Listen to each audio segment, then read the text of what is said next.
Well, hi everybody, and welcome back to Doctor Who Literature. My name is Jason. I am thrilled to present to you part 2 of my ongoing series on the Daleks Masterplan. A few weeks ago, I convened with two great guests on this show, film podcaster Darren Mooney and Doctor Who novelist John Peel, and we had two individual conversations about different elements of the Daleks Masterplan, episodes 1 through 6, including the recovered episodes 1 and 3, which came back to the archives a couple of months ago and were released to the public in April. And I also did a live commentary on episode 5 of the Daleks Masterplan. This week, I am pleased to announce 3 more interviews. Each interview is about an hour long, so this will be the longest episode of Doctor Who Literature yet. As I mentioned in the previous episode, it is best to listen to these interviews one at a time. Stretch it out over 3 days. I would not recommend binging these all in the same afternoon.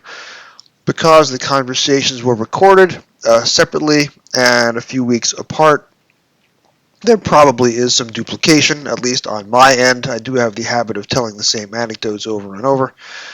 But I have a conversation with Luke Sims Jenkins of the Marin Chess Club podcast, and thanks very much to Melvin Pena for helping to organize that get-together. I did an episode of Luke's podcast last month, and he returned the favor here. Very happy to have him on the show. We also have Andrew Smith, the writer of Full Circle and several Big Finish audio plays, making an encore appearance on Doctor Who Literature.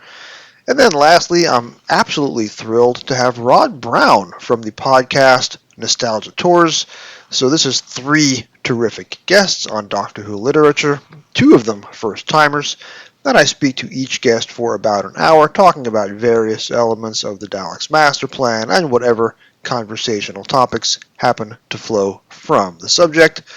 This episode will be about 3 hours long again, but please indulge me. Daleks Masterplan is a very exciting time for this podcast, especially with episodes 1 and 3 having been returned. So I tried to bring you the best guests possible. We have 5 guests across the 2 episodes. I do have a third and final Daleks Masterplan episode in the works, but we are going to have Silver Nemesis, a Sylvester McCoy story, as the next episode following. I've been waiting on that one for a while, and then we will double back to Daleks Masterplan shortly after that, before resuming the rest of the Target slate, until we reach the final Target book, The Paradise of Death, at some point in the later stages of 2026. I want to thank everybody who's been along for the ride, and now without further ado, the first of this episode's 3 conversations about the Daleks Masterplan. And I'm joined right now by one of my new podcast best friends. I just did an appearance on his show, which was released about a week ago as you're listening to this. Luke Sims Jenkins, welcome for the first time, and hopefully not the last time, to Doctor Who Literature. Thank you for having me. It's very exciting to be here, especially to talk about a story that we had to hold off from talking about when we did the Marin Chess Club, because, you know, we were supposed to talk about the Awakening, and it was very hard to want to do that when all we wanted to talk about was how episodes 1 and 3 of Masterplan had been found. In the unlikely event that a listener of this show is not familiar with your show, give us the brief elevator pitch as to what is the Marin Chess Club. All right. Well, I got the name from the 2 people in the dark places of the inside. They're playing a weird chess game, episode 1 of Kinder. And I guess I wanted some kind of niche, and maybe to talk about an era that it's not an era that people are super mega down on, but it is an era that comes with a lot of criticisms, the Davison era. And I don't have a lot of those criticisms. I love it, warts and all. I was the right age for repeats, 10 or 11-ish, about 1993. And I got the kind of Doctor Who podcasting bug from Mr. Joe Ford. And the thing was, I wasn't talking Doctor Who enough. And I'm pretty sure you have that as well, since you also do appear in more than one Doctor Who podcast. But Oh, it's a long elevator ride. It's a skyscraper, Mr. Jason. So, This but I is talk the about 7-minute elevator ride to the top of the Empire State Building in the Chase, but you want to go down the other way. It takes you about 20 seconds. that's right. I won't do Peter Purvis's bad American accent on the top of that building. Is he from Alabama or something? I won't do it. But Alabama. that's right. So yeah, I love the Peter Davison era. I like it in book form. I like it in audio form, and I like it obviously on TV, warts and all. And then a podcast where I will have a different guest on each week, and we'll talk about a different slice of that era. What's funny is you say that you got into podcasting through Joe Ford, which probably is 85% of Doctor Who podcasts at this point. But he is famously a vocal and strident critic of the entire Davison era. So the fact that he set you loose on the podcast sphere and you are now podcasting entirely about Peter Davison must really grind his gears. Well, there's a bit of Venn diagram crossover because he loves Colin Baker. So, and I do too, but the kind of thing we both have in common is we love those eras, warts and all. And that means we do have to deal with, not in a bad way, because people are adults and it's constructive criticism, but we have to hear a lot about Eric Saywood, what a bad script editor and all this kind of stuff. So we get it from different angles, but we both kind of feel that kind of pain. Like, is he that bad? There's like a lot of classics in that era. Like, I know it's not perfect, but I don't think there is a perfect era of Doctor Who. There's our favorites, but I don't think there's a perfect one. You see, this is a Peter Davison house because when I got into the show, and I've got about a decade on you, plus I'm coming from up over, whereas you're down under. I was watching when I started watching the show in November 1984. It was Peter Davison's era on PBS. They were screening 25 minutes a night, so I tuned in for the very first time for Time Flight Part One. Watched about 90 seconds of it in the Fair. middle. Didn't make any impression on me whatsoever. Went back a week later for Arc of Infinity Part Two, and that's when I really started to dig into the show. By the time they rolled around to Enlightenment Part 1, there was no turning back. And after the Enlightenment Part 1 cliffhanger, I never voluntarily missed another broadcast of Doctor Who ever again, and that was 41 and a half years ago. So Peter Davison, to quote David Tennant, is my doctor because he's the one who got me into the show. And I understand that there may be some criticisms of the era, the same way you can criticize any era. But when you attack the Peter Davison era, I feel personally offended because that's how I got into the show. And if you hate the era that Yeah. got me into the show, what does that make me? So I It's also fighting find words. that since the Davison era is now 40 years old, any criticisms of it are stale. It's very easy to look back 40 years ago and criticize the budget and criticize the relentless, violent, misogynistic male gaze of one Eric Sayward and criticize John Nathan Turner going for cheap directors like Ron Jones rather than some of the great 1970s. These are easy criticisms to make. They've all been made. The Davison era stands out for me because the stories are clever, the cliffhangers are good. Davison is always into it, and especially in season 21 when he finally figures out the character he wants to play. The companions are terrific, and all five companions are still regulars on the convention circuit. So anytime you go to a convention, you are 80% guaranteed to have a Peter Davison companion right there with you.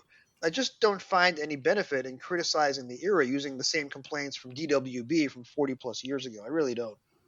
I I mean, how try to be smart are more they? Like, positive. Doctor Who magazine had Kinder as the worst story of the year that year. So take that with a grain of salt, people.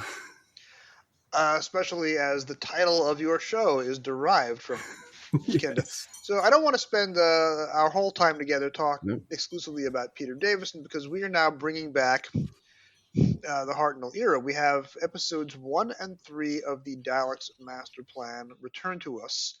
And if you listen to my episode of Mara and Chess Club from last month, yes, then you can hear us anticipate getting episodes 1 and 3 back. We have since been able to see them. Now, the way that I am dividing up Dalek's Master Plan is each guest is talking about 2 episodes, and I've divided it into 6 2 episode blocks.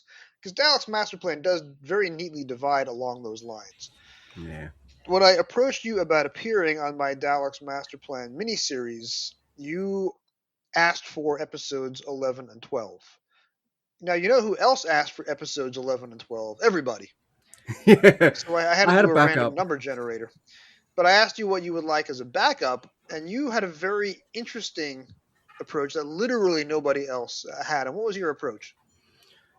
I didn't think anyone would choose the Feast of Stephen, so I wasn't sure how you divide it up yet. So I wasn't sure if it would be 6 or 7, or the Feast of Stephen or Volcano. And thankfully, I got some Butterworth. So I'm look, episode 6 is great. Don't get me wrong, but it was nice because when you think about it, I know the Feast of Stephen gets a lot of criticisms. I don't get why, especially when you put it in the TV show context of it's a fun episode between a lot of bleakness. And when you also think about it, it is the last fun episode. They're all good, but don't get me wrong, but it's the last, you know, outrageously silly fun episode we get until the Steel Sky, the Arc Part 1. So this is like the Feast of Stephen is like this island of fun where the Mythmakers was the last time we had a bit of fun, but it ends with like a peck and par kind of bloodbath. And then we've got action plus grimness with, characters dying and stuff with the first 6 parts. Fun with the Feast of Stephen and then with Peter Butterworth in the next couple episodes. And then it just kind of stays bleak until the end of Master Plan, then the Massacre of St. Bartholomew's Eve, and it's not until Dodo appears, and I've made fun of Dodo before, but I'm quite partial to a lot of her stories, and I'm not. I'm entertained by her, so it's fine. So it's not until the arc again that we get that kind of flavor of fun. So I thought no one's going to choose the silly one, and I like being silly on occasion. So I'll the Feast of Stephen. And as a bonus, you also get episode 8. So you had said 6, 7 a minute ago. And Yeah. for those of you tuning in from the future, hopefully in the year 2030 we have flying cars and universal basic income. But as we are recording this in April 2026, we are just a couple of months removed from the infamous 6, 7 meme on the internet. Oh So yes. when you said 6, 7, that may not come to future listeners, but it's definitely a thing here. But you are in fact getting 7 and 8. So episode 7 was the episode slated to air on Christmas Day. Makes it Doctor Who's first Christmas special.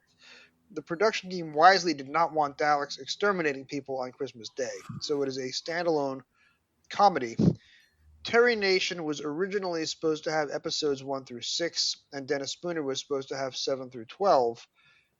Because they wanted a comedy episode, they flip flop. So Dennis Spooner gets episode 6. Terry Nation, who comes from a comedy writing background, is given episode 7. And he gives us a comedy episode, The Feast of Stephen, which we'll talk about a little more in a minute. And then episode 8 broadcasts on New Year's Day. So it's Doctor Who's first New Year's Day special. And I don't think Chris Chibnall was alive then, but he certainly would have been taking notes had he been alive on January 1st, 1966. Now, there is an extermination. So there's one scene with the Daleks in episode 8, but it's primarily a romp where the meddling monk, welcome back Peter Butterworth, is chasing the Doctor, Sarah, and Stephen through time. And there is a scene in episode 8 that was lifted by Douglas Adams wholesale into Life, the Universe, and Everything, which I experienced first before I read the transcript or heard the audio for Volcano. So I thought Doctor Who was stealing it from Douglas Adams, but it is in fact vice versa. So we're here to talk about the two comedy episodes, 7 and 8, but I want to give you the chance to tell me and my audience when you finally got to see episodes 1 and 3, were your expectations met? Were they surpassed? Or were you left faintly disappointed? I think no, they were surpassed. Now everybody knows if you're a big Doctor Who fan of the classic era, Douglas Camfield is considered one of the greatest directors the show has had. But I love the soundtracks. I love the episodes we get.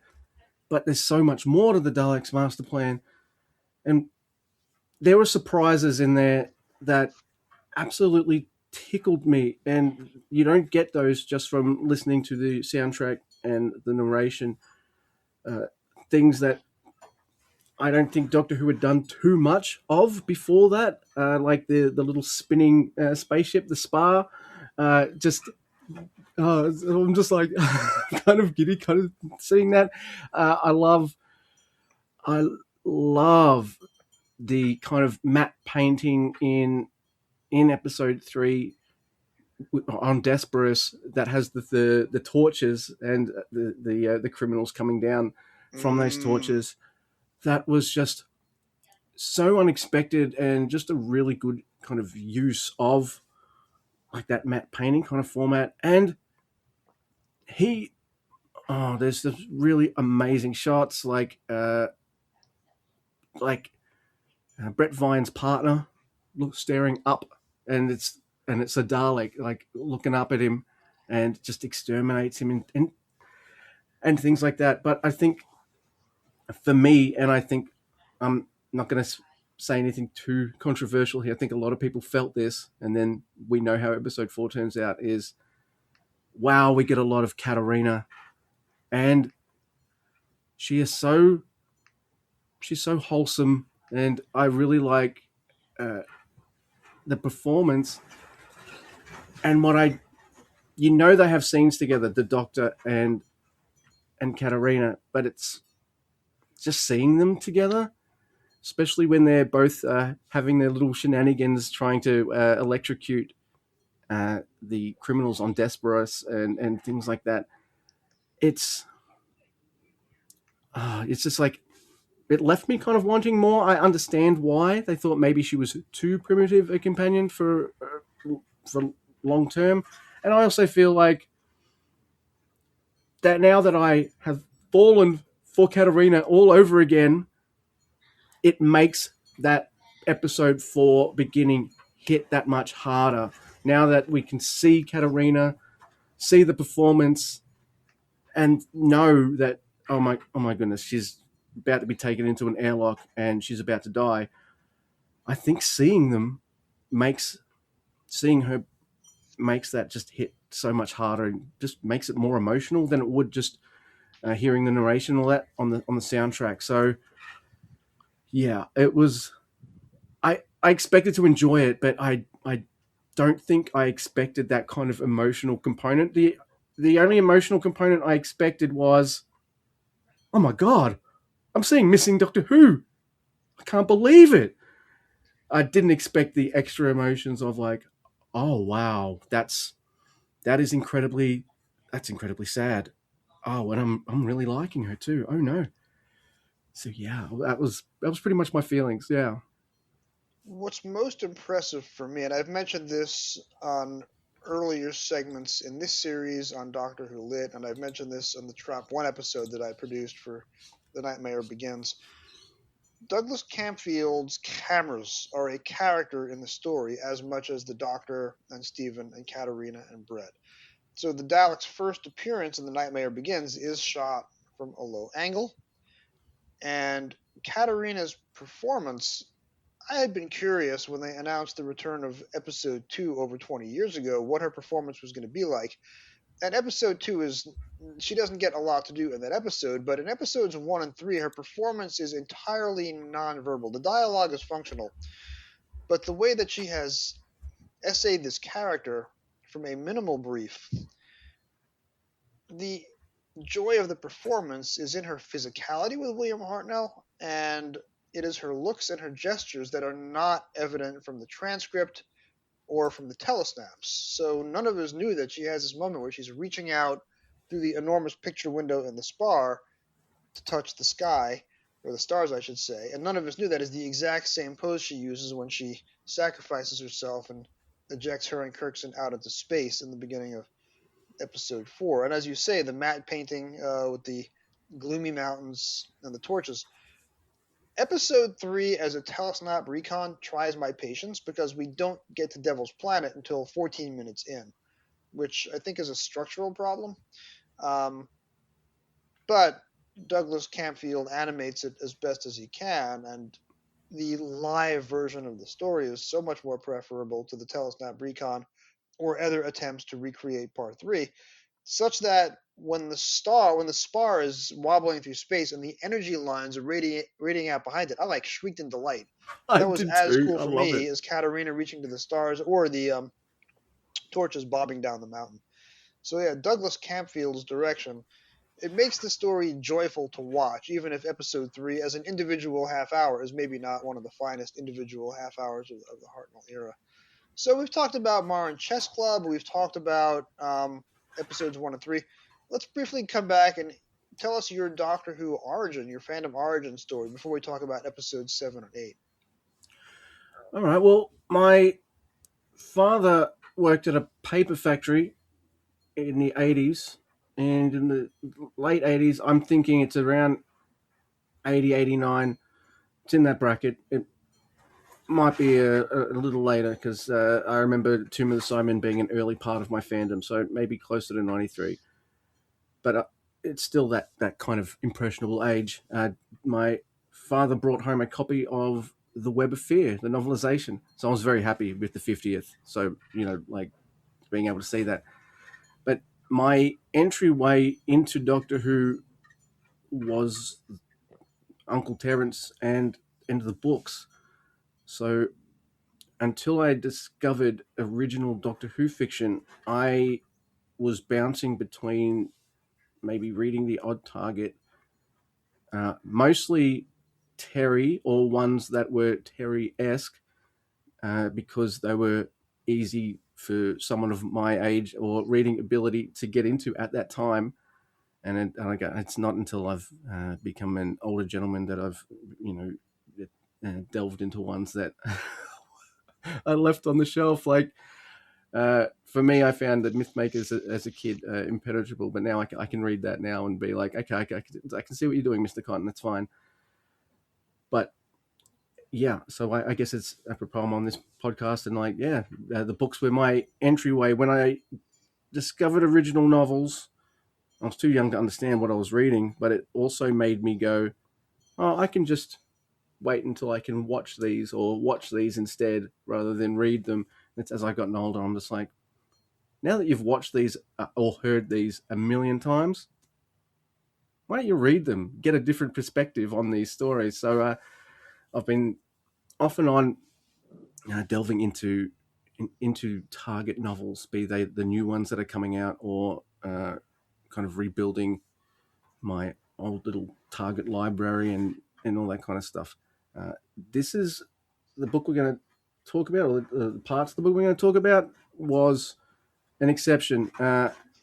Look, I'm not a poor man, but even I will kind of go, when I'm seeing like $50 for Target novelizations. So I got a Dalek collection box set on Audible, which has the Dalek Invasion of Earth, both of these stories, both versions of the Daleks Masterplan and the Chase, uh, all in one as audiobook. So I have read this before as an audiobook, and I read a good chunk of the Mutation of Time.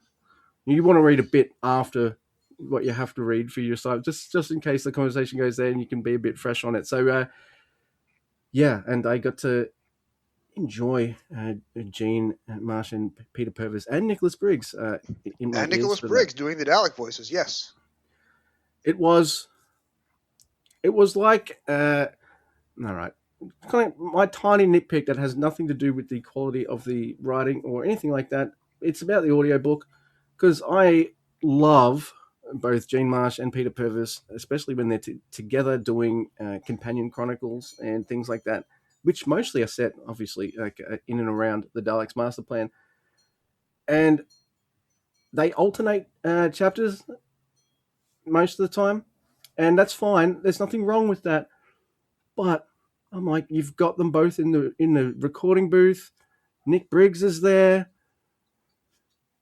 Ooh, you could almost have done it almost Companion Chronicles esque in that way. It might have made it flow a little better, but having said that, uh, Gene Marsh and Peter Purvis sound like they were having a absolute blast reading the Daleks Masterplan, so it kind of rubbed off on me, and I got over my tiny little nitpick, which it's a different company, so they're going to do it their way, and they're going to do it more like a normal reading. It's just amazing that we got two people reading an audiobook, plus with Nicholas Briggs doing Daleks, than just one reader. So I'll take that. I won't complain anymore. See, as I was an OG Target collector in the 80s, I got into the show in late 84. I got my first novelizations in January 85. I got the Daleks Masterplan books as they came out, except that I found part two a couple of weeks before I found part one. So there was a little bit of anxiety. Am I ever going to find part one, or did I miss my chance to buy it? But within a month, I had both books, and I read them in order. And I roughly approximated where the cliffhangers were. It was a long time before I learned where the cliffhangers were until I discovered the online transcript. Every few years, I will take the books back out and I will read them straight through, one episode a night, Mission to the Unknown, all the way through the Destruction of Time. So I read it over 13 episodes. And, I've talked about it already. I've already heard me speak to John Peel. These are some of my favorite Doctor Who books, and I have no impartiality about them because I knew from very early on in my fandom when I got the Lofisier program guide and I learned about the story, and then a few months later I learned the story was not available as part of the Hartnell package that came to PBS in 1985. This story was one of my holy grails for Doctor Who fandom, so I didn't get to experience the whole thing beginning to end until I got the novelizations in 1989, and they still have that magical hold on me. So we're talking specifically for this segment of the episode about episodes 7 and 8, which are, again, the two holiday specials, not quite as dark and as deep as other elements of the story, kind of a mini sequel to The Chase.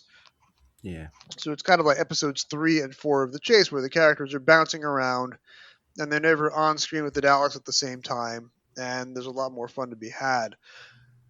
Episode 7, The Feast of Stephen, was never preserved as a film recording of the videotaped episodes.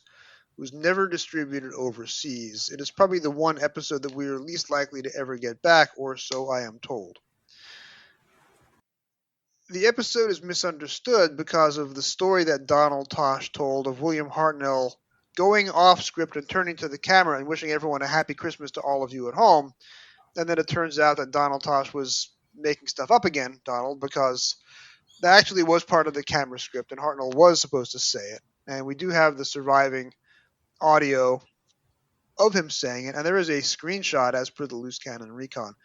Episode 7 is divided into two halves. So the first half takes place in a contemporary police station, and it's supposed to be the cast of Z cars, but they couldn't get permission, so it was just random officers.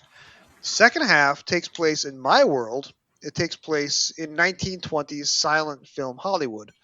And there is a historically inaccurate cameo for Bing Crosby. So, of the two halves of the story, the first half of which actually is set on Christmas, and of course, the Hollywood is a runaround which is done silent film style, although since we have lost the actual broadcast and we'll probably never ever see it, we don't know how Douglas Camfield would have staged it. Although we do know that his wife was one of the minor characters in the Hollywood sequence. One of her several Doctor Who appearances, all in Douglas Camfield stories. That's right. Which of the halves do you like better? All right. Look, I'm Australian. You're from America. There's some things you just have to deal with when. I guess the exception for me is Janet Fielding, but we'll talk about it when we get to episode 8 because there's some amusing Aussie accents. But the American accents in the second half of the Feast of Stephen, wow, it's that those are something. But I feel like just because I can kind of visualize it a little better, maybe it's the first half, and I do appreciate as well. Oh, I think they changed it in the book from Bing Crosby to Charlie Chaplin. I think rather than Bing. So John Peel's like, that's anachronistic. I'm going to fix that. Very smart. he also gives the policemen names. Uh, they don't have names in the TV story. Would have been amazing if they were Z cars, but And do you know the significance of the names he gives them? okay, you're gonna. Is it Z cars related? They are the actors who were on Z cars. So Officer Blessed is Brian Blessed. Okay, all right. So, see, I can't hear a name like Blessed and not think of, well, Brian Blessed. That's just how it is. So, even though when you listen to the soundtrack or watch the recon, you've got a different voice. When I heard the audio, it doesn't matter what voice Peter or Gene would give the cops. I hear Blessed. I'm hearing that voice. That's all there is to it. And okay, so James Ellis and Colin Welland. Wow, that's a hard name to say. Okay, there must have been the Z Cars guys as well. So it's kind of cool that they all got names, which is, I guess, what you have to do. You can't just call them police officer 1, 2, or 3 in a book. You have to give them a bit more than that. When I had the hardcover Doctor Who A Celebration, the Peter Haining book, which I got around 1985, that's the one that has the episode guide on the back written by Jeremy Bentham, which is either glowing or courteously deferential to every single story in the first 20 seasons, except for the Gunfighters, which is unfairly savaged. But in the center of the book is a photo insert. There's a full page photo of each Doctor with a quote. And the quote for the photo of William Hartnell is a quote from episode 7. I'm a citizen of the universe and a gentleman to boot, which it was great to see that line in context when I read the novelization in 1989 and then watched the Telesnap Recon probably about 15 years after that. My favorite part of the police station sequence is the Doctor recognizing the character actor Reg Pritchard as the guy from the Crusade because his previous role in Doctor Who was in the Crusade a year earlier. And William Hartnell recognizes the actor in a very Terry Nation did a lot of meta jokes on Doctor Who. Like he does a joke in Keys of Marinus as to why the TARDIS doesn't have color television. He will include visual.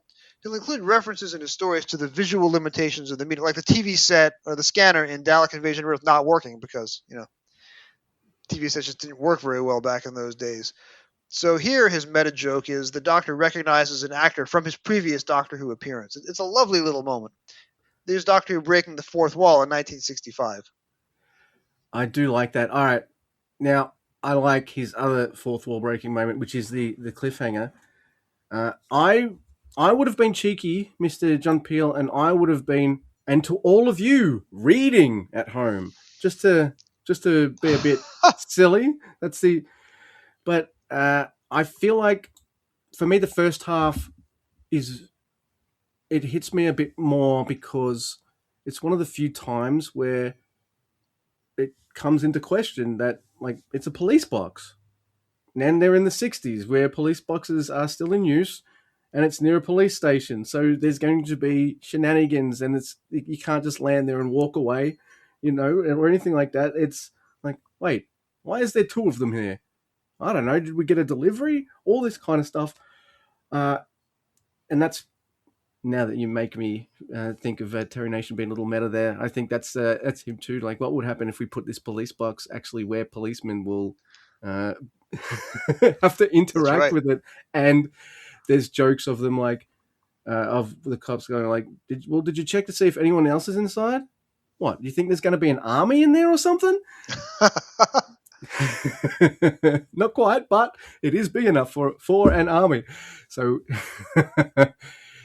yeah, it's funny. I always think of Terry Nation as like the survivors or the Blake Seven guy or the Daleks and exterminating people guy, but between like this and the chase, and yeah, he's got some comedy chops, and he has me laughing. That I was how always like he this. he came up as a comedy writer. So this you could argue whether or not the comedy works, and nothing dates faster than comedy. So the kind of humor that's funny in 1965 is not necessarily going to translate to folks in the 2020s who were not alive in 1965. And I'm afraid you and I both fall into that category.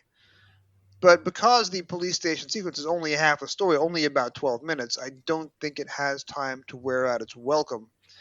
And in the novelization, we get Sarah trying out some kung fu moves that would not have been possible for Gene Marsh in studio on the evening of recording. So that's a nice little character touch that John adds in. So the second half of the story is set in silent film Hollywood. They're in some unspecified film studio. Multiple films are being shot at once, and the TARDIS crew doesn't seem to realize where they are. Oh, the That's Doctor right. may have a clue after speaking to a anachronistic Bing Crosby. Some of the accents are they're so intentionally over the top. The accent on I'm trying to Is it Nof pronounce his or name, no Ingemar or Knuth. Noof? It's like the Bucket Bouquet character from Keeping Up Appearances. Keeps correcting people on how to pronounce his name. Right. And then you have Steinberger P. Green, which that is it is a nod to the fact that Hollywood was founded by Jewish immigrants and gives him a Jewishy sounding name. I'm not positive that works so well now. Yeah. I understand what he was going for, but Steinberger P. Green, it's not a name you would give a character if you're writing in 2026. Let's put it that way. You just go for well, a normal Jewish name or something, just a normal name, like, and the character just happens to be Jewish or something. Like, yeah. Well, you wouldn't do a parody name, that's for sure. That's exactly, yeah. Well, you fast forward 4 years to when Mario Puzo writes The Godfather. There is a character in The Godfather who is loosely based on Jack Warner, with a couple of other Hollywood myths and legends thrown in there because of the whole Johnny Fontaine plot. But the Jack Warner character is named Jack Woltz, so it's a similar name, it's ethnic enough, and John Marley plays the role in a pronounced New York accent, but not an immigrant accent. So you know exactly who the character is meant to be, but there's no mistaking it for anything inappropriate. And of course, we all know what happens to Jack Woltz in The Godfather. I don't want to spend too much time dwelling on that. I think it is a lively sequence. It would be even better if we could see it, if it was done as a full-on Hollywood silent film with intertitles, which the loose cannon recon does sort of get at. So yeah, I think the police station sequence probably works a little better than the Hollywood sequence, but I enjoy the Hollywood sequence. And as far as Doctor Who Christmas specials go, it is better than some of the Christmas specials from the 21st century era of the show. So I'll put it firmly in the middle of the Christmas specials. Yeah, yeah. There's, I don't. I also agree. It's not the worst Christmas special there is. I like both versions of the Feast of Stephen, like especially with the audiobook because you get some really cool kind of old timey slash Hollywood kind of music in the background for Right. certain parts that really kind of elevate it. I'm maybe it's because I had time to think about it, or just it's funny that maybe Gene and Peter had more time to maybe prepare for a reading than the actors who do the accents do in the Daleks Masterplan episode. But I kind of liked a lot of the accents they do a lot more maybe than the TV story. Look, the TV story, we got one take, bang it out, let's go, we're off. Sorry, we got to film Volcano like tomorrow, like we're done. Right. Whereas you can take a little bit more time with the reading, and I love how Gene Marsh, who does that most of that Hollywood kind of section, just goes for it with the energy and everything. So it's no wonder they put some music over. They don't, not to bolster, but to complement, because, and I feel like Peter for his sections as well. I don't know this for a fact, but I know it to be true in my heart that both these actors have a bit of a smile on their face when, at least for these portions of the novelization, they've got a big smile on their faces whilst they're doing a lot of these kind of lines. Because we'll talk a little bit later about some accents that Peter does that makes me laugh. I'm not offended at all. I kind of love that he went for the Aussie accents, and I love it. So episode 8, the New Year's Day episode, is called Volcano. The TARDIS lands on the planet Tychus, which is a volcano planet, and it turns out the meddling monk is trying to get revenge for the end of the Time Meddler. And this kicks off a 3-episode miniseries in the middle of the Daleks Masterplan, where the monk is trying to get back at the Doctor. At the end of Tygus, the TARDIS briefly lands at a cricket match, and then at a New Year's Eve celebration, before moving on to ancient Egypt, which is where we'll talk about in the next stretch of this episode of Doctor Who Lit after Luke has sadly left us. So let's talk briefly. When did you first see the Hartnell era? When did you first encounter the meddling monk? And what were your initial impressions of the monk the first time you encountered him? So I had already seen Carry On films by the time I saw at least the Time Meddler. I would have seen the Time Meddler first, and then I would have heard. All right, so I'm a teenager, and I go to a little tiny convention in like a little bingo hall. A day with Fraser Hines, and I'm the youngest person there. The second youngest person there is I'm about 16, and he's about 22, 23. And because we're the two youngest, and we start chatting a lot, we become mates, and he becomes essentially my dealer.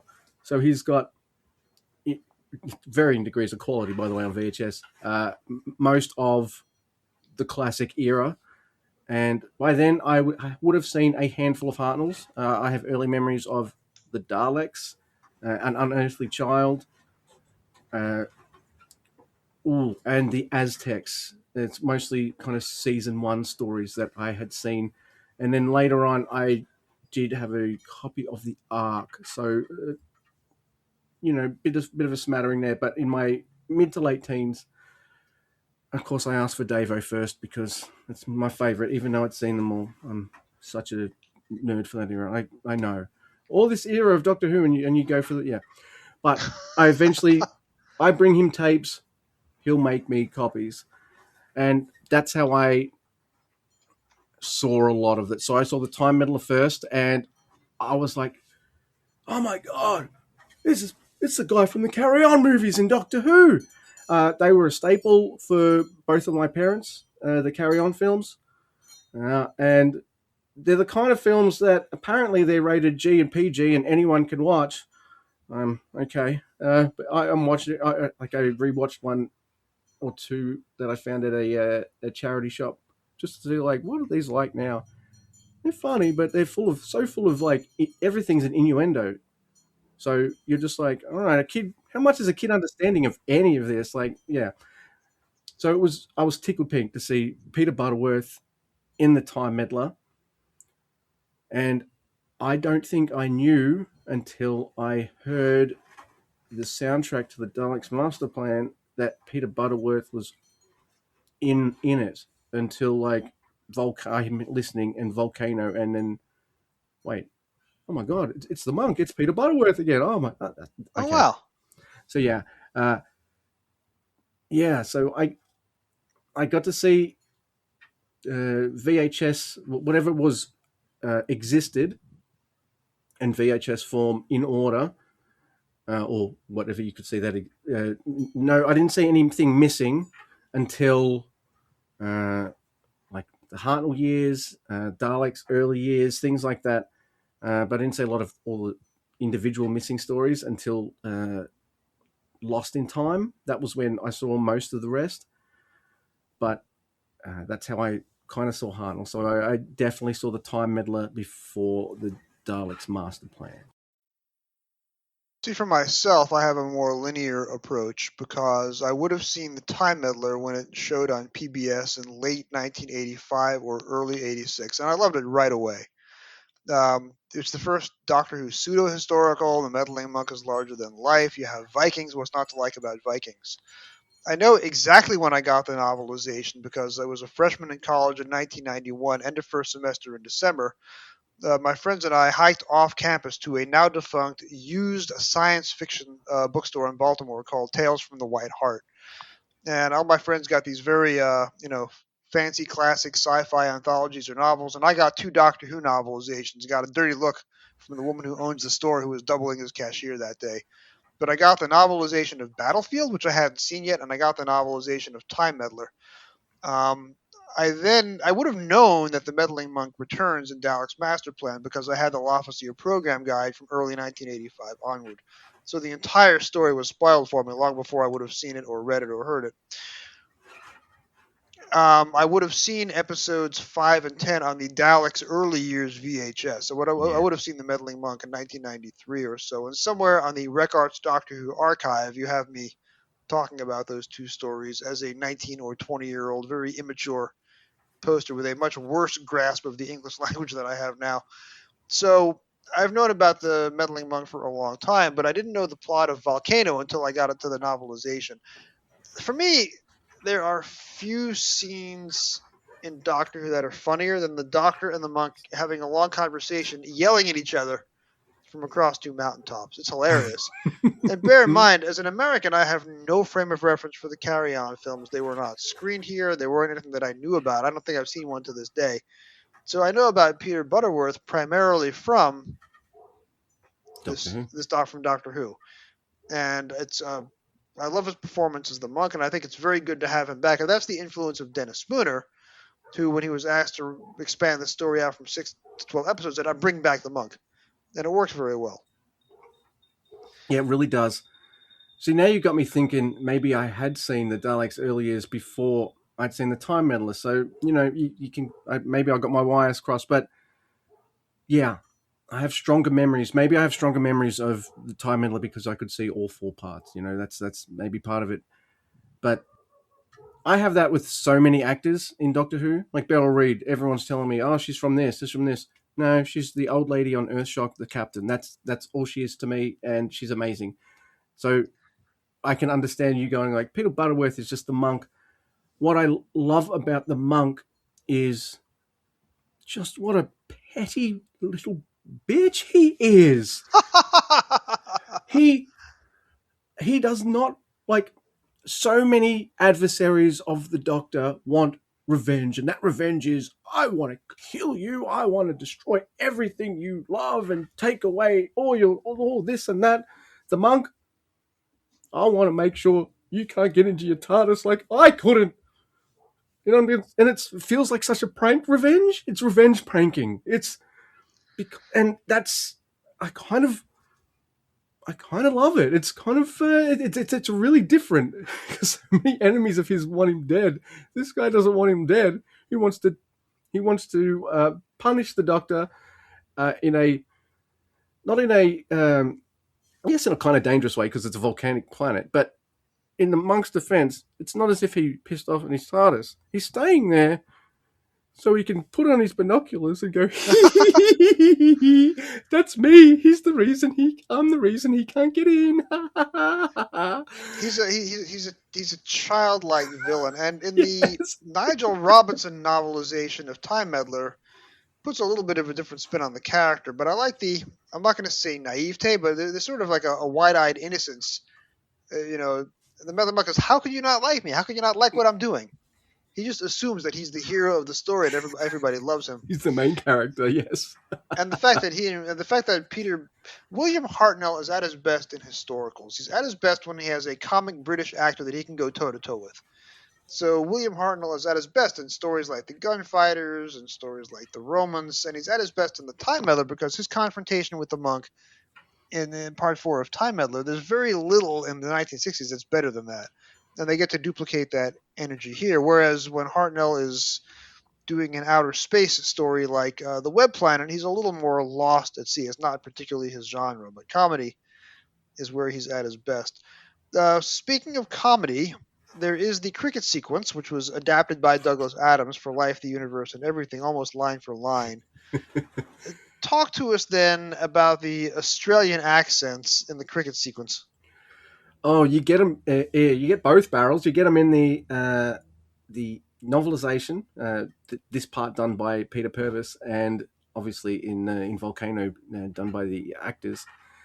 And look, see, you love the Gunfighters, so these accents they bother you the same way they bother me. I know what they were going for.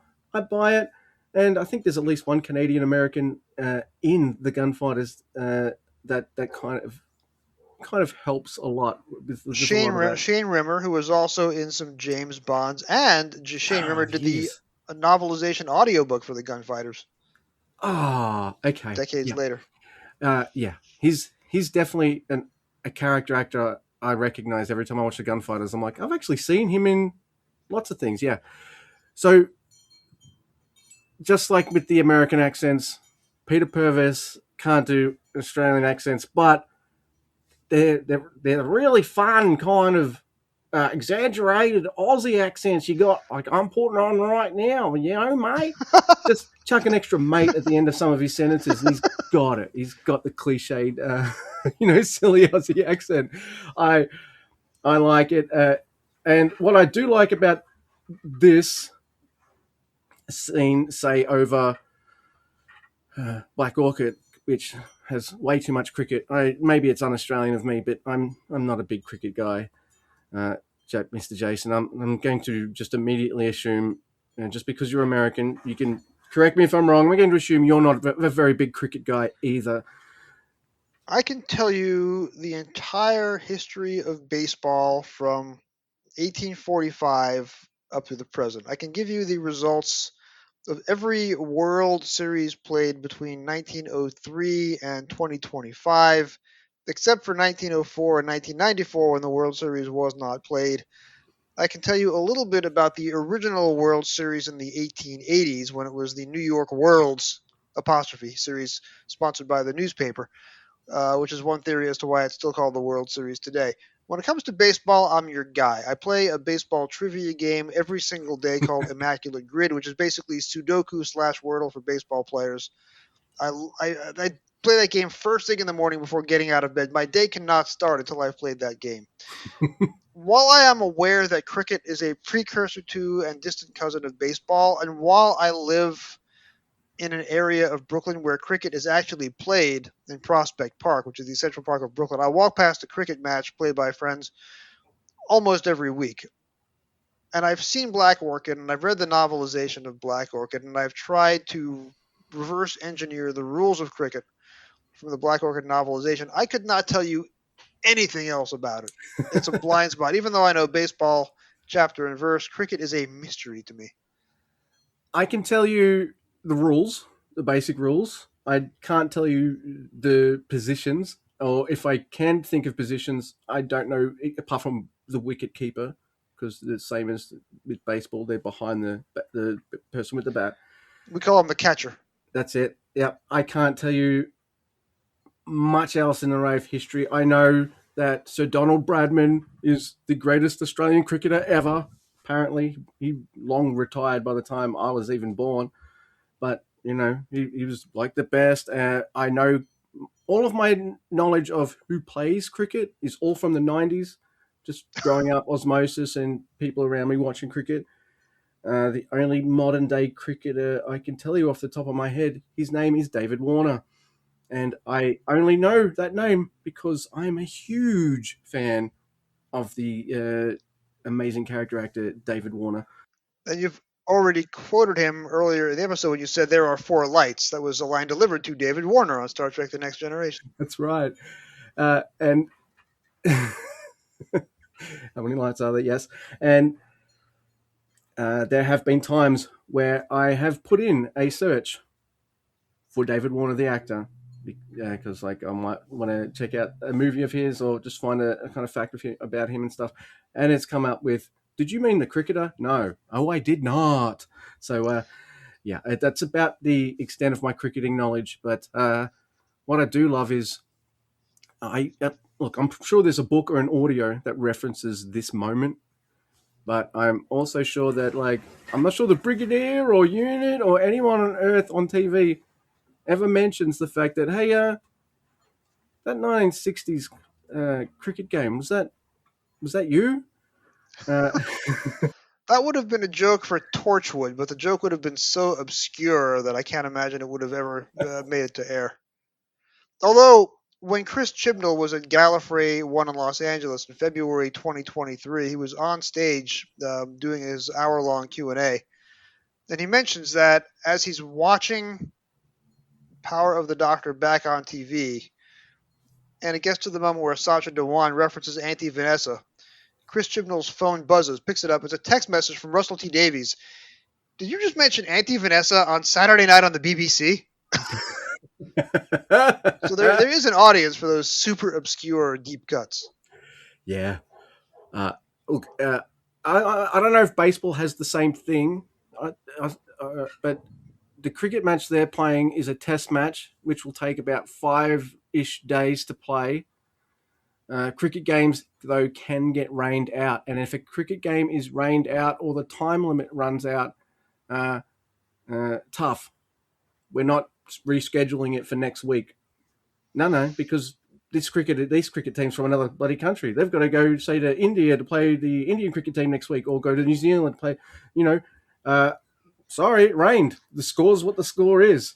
So when they're saying that they've got to score this much in this much time, that's all they have. That's it. And the TARDIS materializing there, yeah, they're not going to remake that time. They're not going to stay back an extra 10, 15 minutes to play. That time is the time. And so when the commentator's like, well, they better get out there quick, otherwise you're only going to have 35 minutes left to get 70 runs. 70 runs ish, 75-ish runs in about 45 minutes is a hard ask as well. I don't know how many people are out or anything like that, but in that time limit, yeah, you ain't blocking the ball. You aren't playing defensively, and the bowlers will know that too. So there's that kind of risk reward. You've got to go for it, kind of thing. So and if you know what the weather's going to be, yeah, you might want to smash the ball a few times because the time is the time. That's about my cricketing knowledge that I have there. But it's a very short moment. That's kind of the gag. There's a little time left. It's going to be less time now. They're going to get rid of the TARDIS. But even though it just dematerializes a couple minutes later, yeah, they still lost about 2 minutes worth of time. See, in baseball, you have the rain out, you have the rain delay, and you have the rain out. If the game is rained out before the fifth inning is completed, the game is incomplete, and it has to be made up at a later date. If the game is rained out after the fifth inning, it is a rain-shortened game, and the game ends where it is. So if you're winning 4-0 in the seventh inning and the game is rained out, you win 4-0, even though the full 9 innings were not played. Yeah. Game 7, the final game of the 1925 World Series, was played in the worst weather conditions in baseball history. The fog on the field was so bad that the catcher could not see the center fielder, for example. With the Washington Senators leading the Pittsburgh Pirates, I believe 7-4 in the sixth inning, the commissioner of baseball, who was there, turns to the Senators manager and goes, "Congratulations, I'm calling the game. You've won the World Series." And the Senators manager goes, "No, we're going to win in 9 innings or not at all. So we're going to keep playing in the rain." And of course, the weather is terrible. The Senators can't field the ball. The Pirates end up coming from behind and winning the game and the World Series. And the Washington Senators never won a World Series again until they moved to Minnesota and won as the Minnesota Twins in 1987. That is probably a mistake on the Senators manager's part. But they won the World Series the year before. He was feeling a little greedy. He wanted to win the second one. Honestly, didn't win it at all. This is of absolutely no interest to anybody in my audience, with the exception of one or two people. I kind of But what respect other him, though. Doctor Who podcast is going to talk about the 1925 Baseball World Series? That's why you come here, folks. It's the value that I add. Speaking of value added, Luke, it has been a blast speaking to you again. You and I met for the first time recording on Marin Chess Club last month, and it was like we'd known each other for years. It was just a great experience. And Yes. I'm going to bring you back for a full book at some point before this show runs out, and I hope to make a return appearance on Marin Chess Club and annoy the Absolutely. Davison haters. Yes. No. Like, I already knew before we'd finished, and you even kind of made suggestions. Like, I already knew. Like, I'm going to have Jason on my show again. Like, this chat's just been an absolute kind of blast. It turned into. It felt like The Awakening, where The Awakening is supposed to be 4 episodes smooshed into 2. We had a time limit, like, because I like Conan as well, but You're a bigger Conan O'Brien fan than I am, and you're like, well, he's hosting Oscars. I want to watch it. And we had to kind of squeeze it into that narrow window. So we squeezed kind of everything into that window, Awakening kind of style. And it wasn't just us talking about the Awakening; it was us kind of like getting to know each other at the same time as well. And that was a real big joy, and it was an absolute blast as well to come here and talk Daleks Masterplan with you as well. And I believe I made a prediction about who was going to win Best Picture at the Academy Awards, and I was correct. I was rooting for Sinners, but it was in fact one battle after another, which won. Yeah. And I think history is not going to look super kindly on that choice, but time will tell. And as Peter Davison said, aboard the TARDIS, it always does. Yeah, look, I have to admit, Paul Thomas Anderson is a wonderful director, and he consistently makes interesting movies. So I absolutely understand. I get it. But man, Sinners is just like that kind of one in a generation kind of movie, you know? And that, you mentioned it on Marin Chess Club, but I'll mention it again. Like, that musical scene is just one of the best pieces of cinema I've seen. Like, just full stop. It's just beautiful and kind of magical and historical as well. Just how they did that. So yeah, when I was editing that and I heard that, I was like, wow, I got that wrong. All right, Luke, this has been absolutely fun. We now move on to the more depressing parts of the Daleks Masterplan, but you were not joining us for that, so we can end on a high note, like the cricket match, and the bad Australian accents. That's right. Thank you so much. Oh, hello, Doctor. Keeping well? Oh, no complaints, no. And you? Oh, so, you know. Just so. Delighted to see you again, young man. Thanks. I wish I could say the same for you.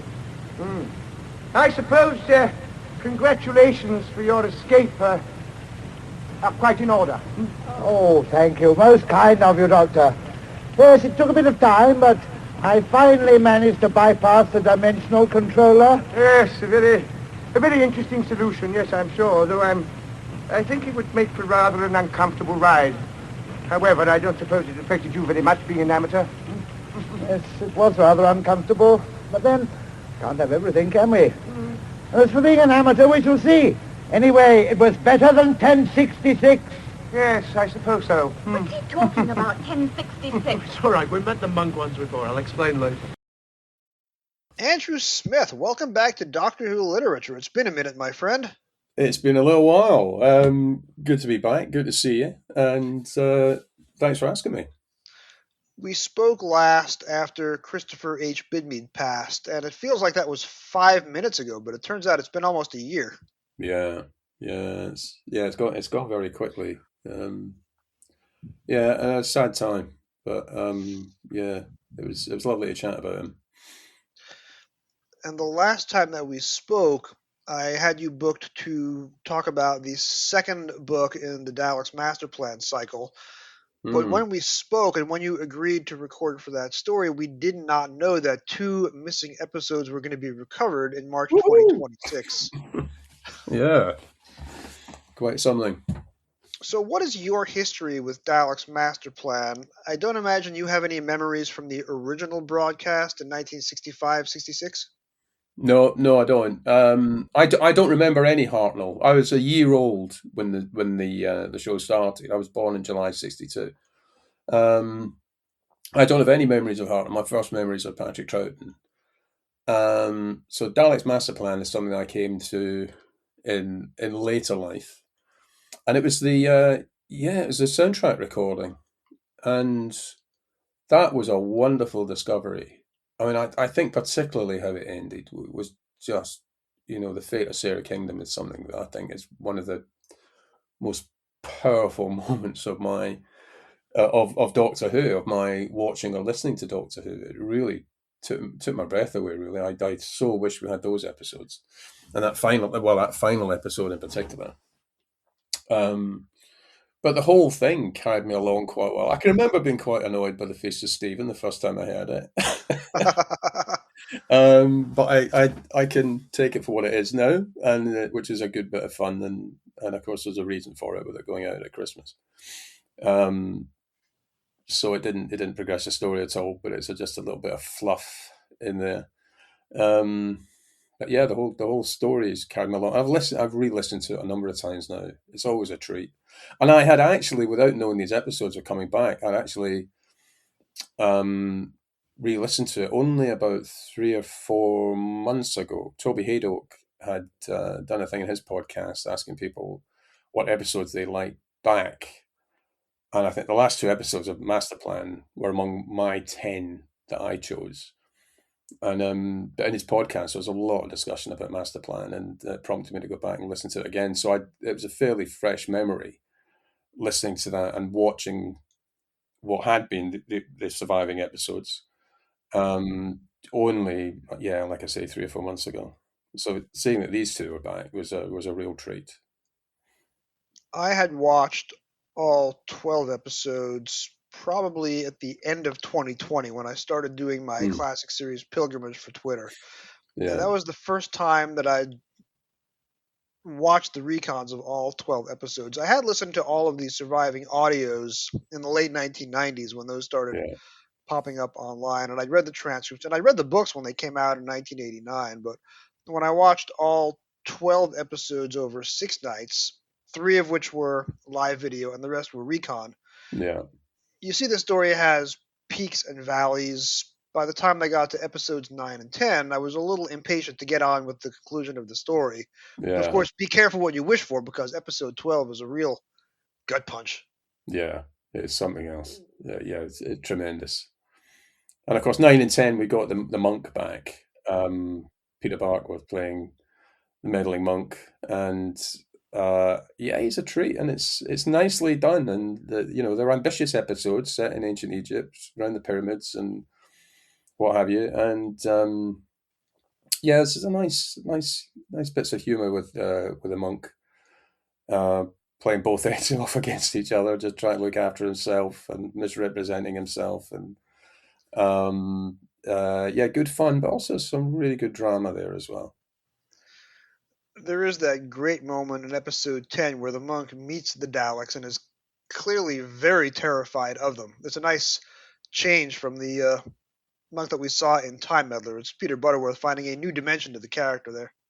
Yeah. So I said Butterworth. I think I said Bartworth there, didn't I? But and so I remember seeing the Time Meddler and find it so odd that he was in Doctor Who, because I know him as a recurring actor in the Carry On British comedy films, and here he is playing this character in Doctor Who, and he's perfect for it. He's absolutely perfect for it. Although in terms of Peter Barkworth, he is in another missing episode that I would like to see recovered, episode 2 of The Ice Warriors. The Ice Warriors, yeah. He's another very prolific actor, and certainly on TV here in particularly the 70s, as I recall. There's a series called Telfer's Change. But anyway, that's a digression. But you mentioned the novelizations. I had not actually read the novelizations until I was reading them for this podcast. And oh, wow. I have to say, I have not enjoyed reading a Target novelization so much in a long time. They're a real treat. John Peel has done a tremendous job with them. There's just they're engrossing. There's quite a bit of real characterization, in a monologue, a lot of material that he's adding, particularly in terms of the characters' thought processes that obviously are not in the scripts, and very powerful stuff. The audiobooks also are very, very well done, even though there should have been a bit of a steer on the pronunciation of the planet Myra, which is at times is Myra and at times is Mira. But apart from that, no, it's very well done. My daughter and I were watching Star Wars last night for May the 4th. May the 4th be with you. And even in Star Wars, some of the actors don't say the names of planets differently. I guess consistency in sci-fi pronunciation is a fairly recent development. But we've had it in Doctor Who. We've met the Beatles 3 becoming Metabolus 3 in the 11th Doctor story. Yeah, that is not Matt Smith's finest hour. But what strikes me as great about these novelizations is we are used to books that are 110, 120 pages long. If you're really lucky, you're going to get a book that's 160 pages. But Daleks Masterplan, now Yeah, granted, it's the longest story ever at this point. It's 13 episodes, counting Mission to the Unknown. We get it's basically a single 320-page novelization. So John Peel has yeah. a canvas here that most authors were never ever going to get, and he really takes advantage of it. See, my full circle novelization, I was given a word count, and they were very strict about keeping it to 120 pages. But what they did with me was they reduced the font size. They didn't give me extra pages; they just reduced the font size.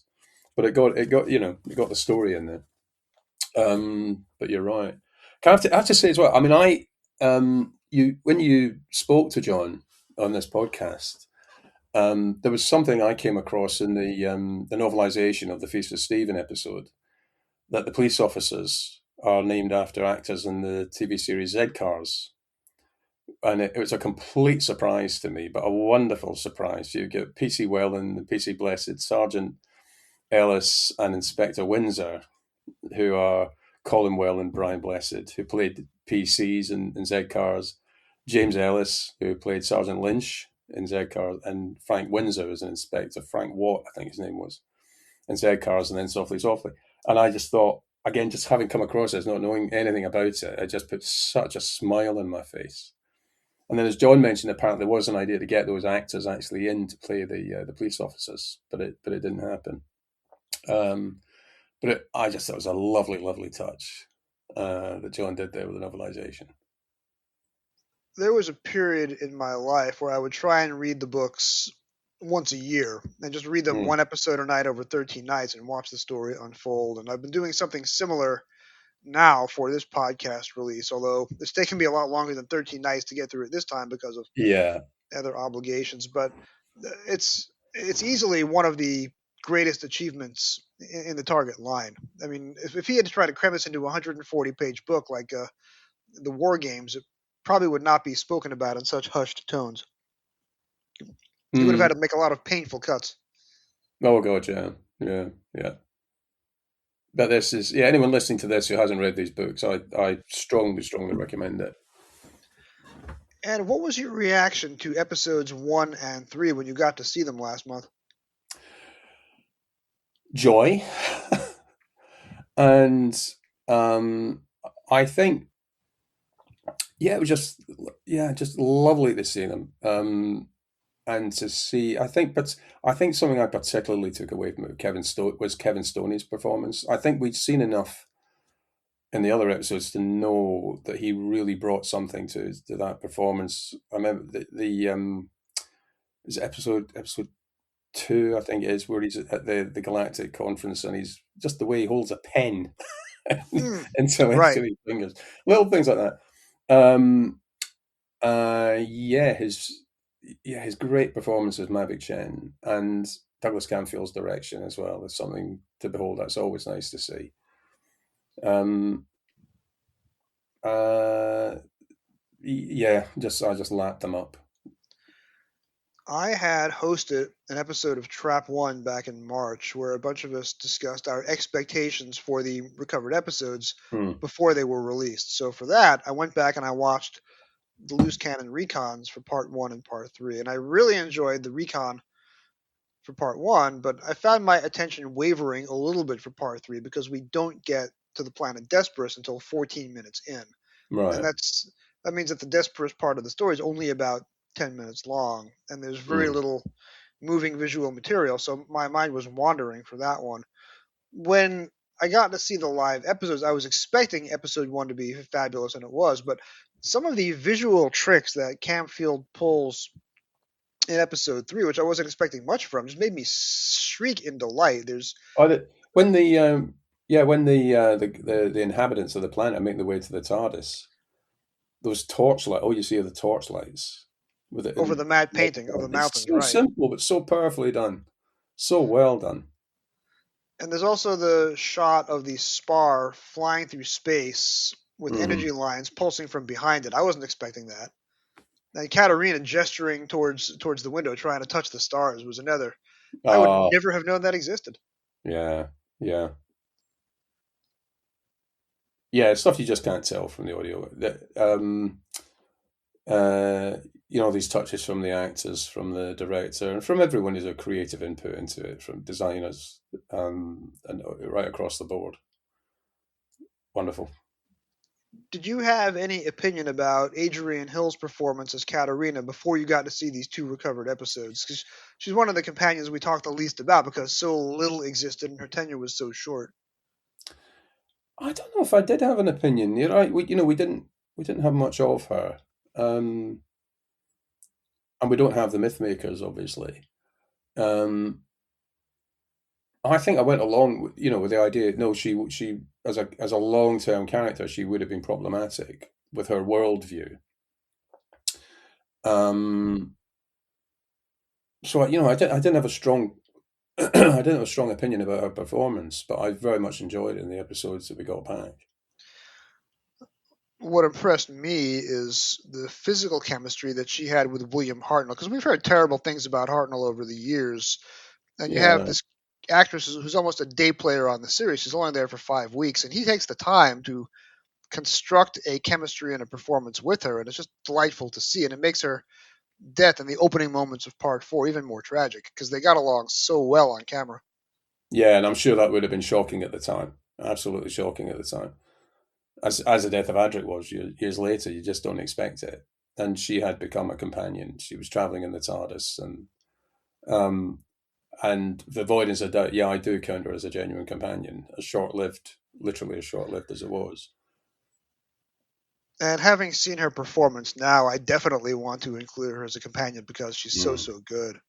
And I hope to one day have the same reaction when I finally get to see, hopefully, the recovered episode 12, Destruction of Time. Oh, yeah.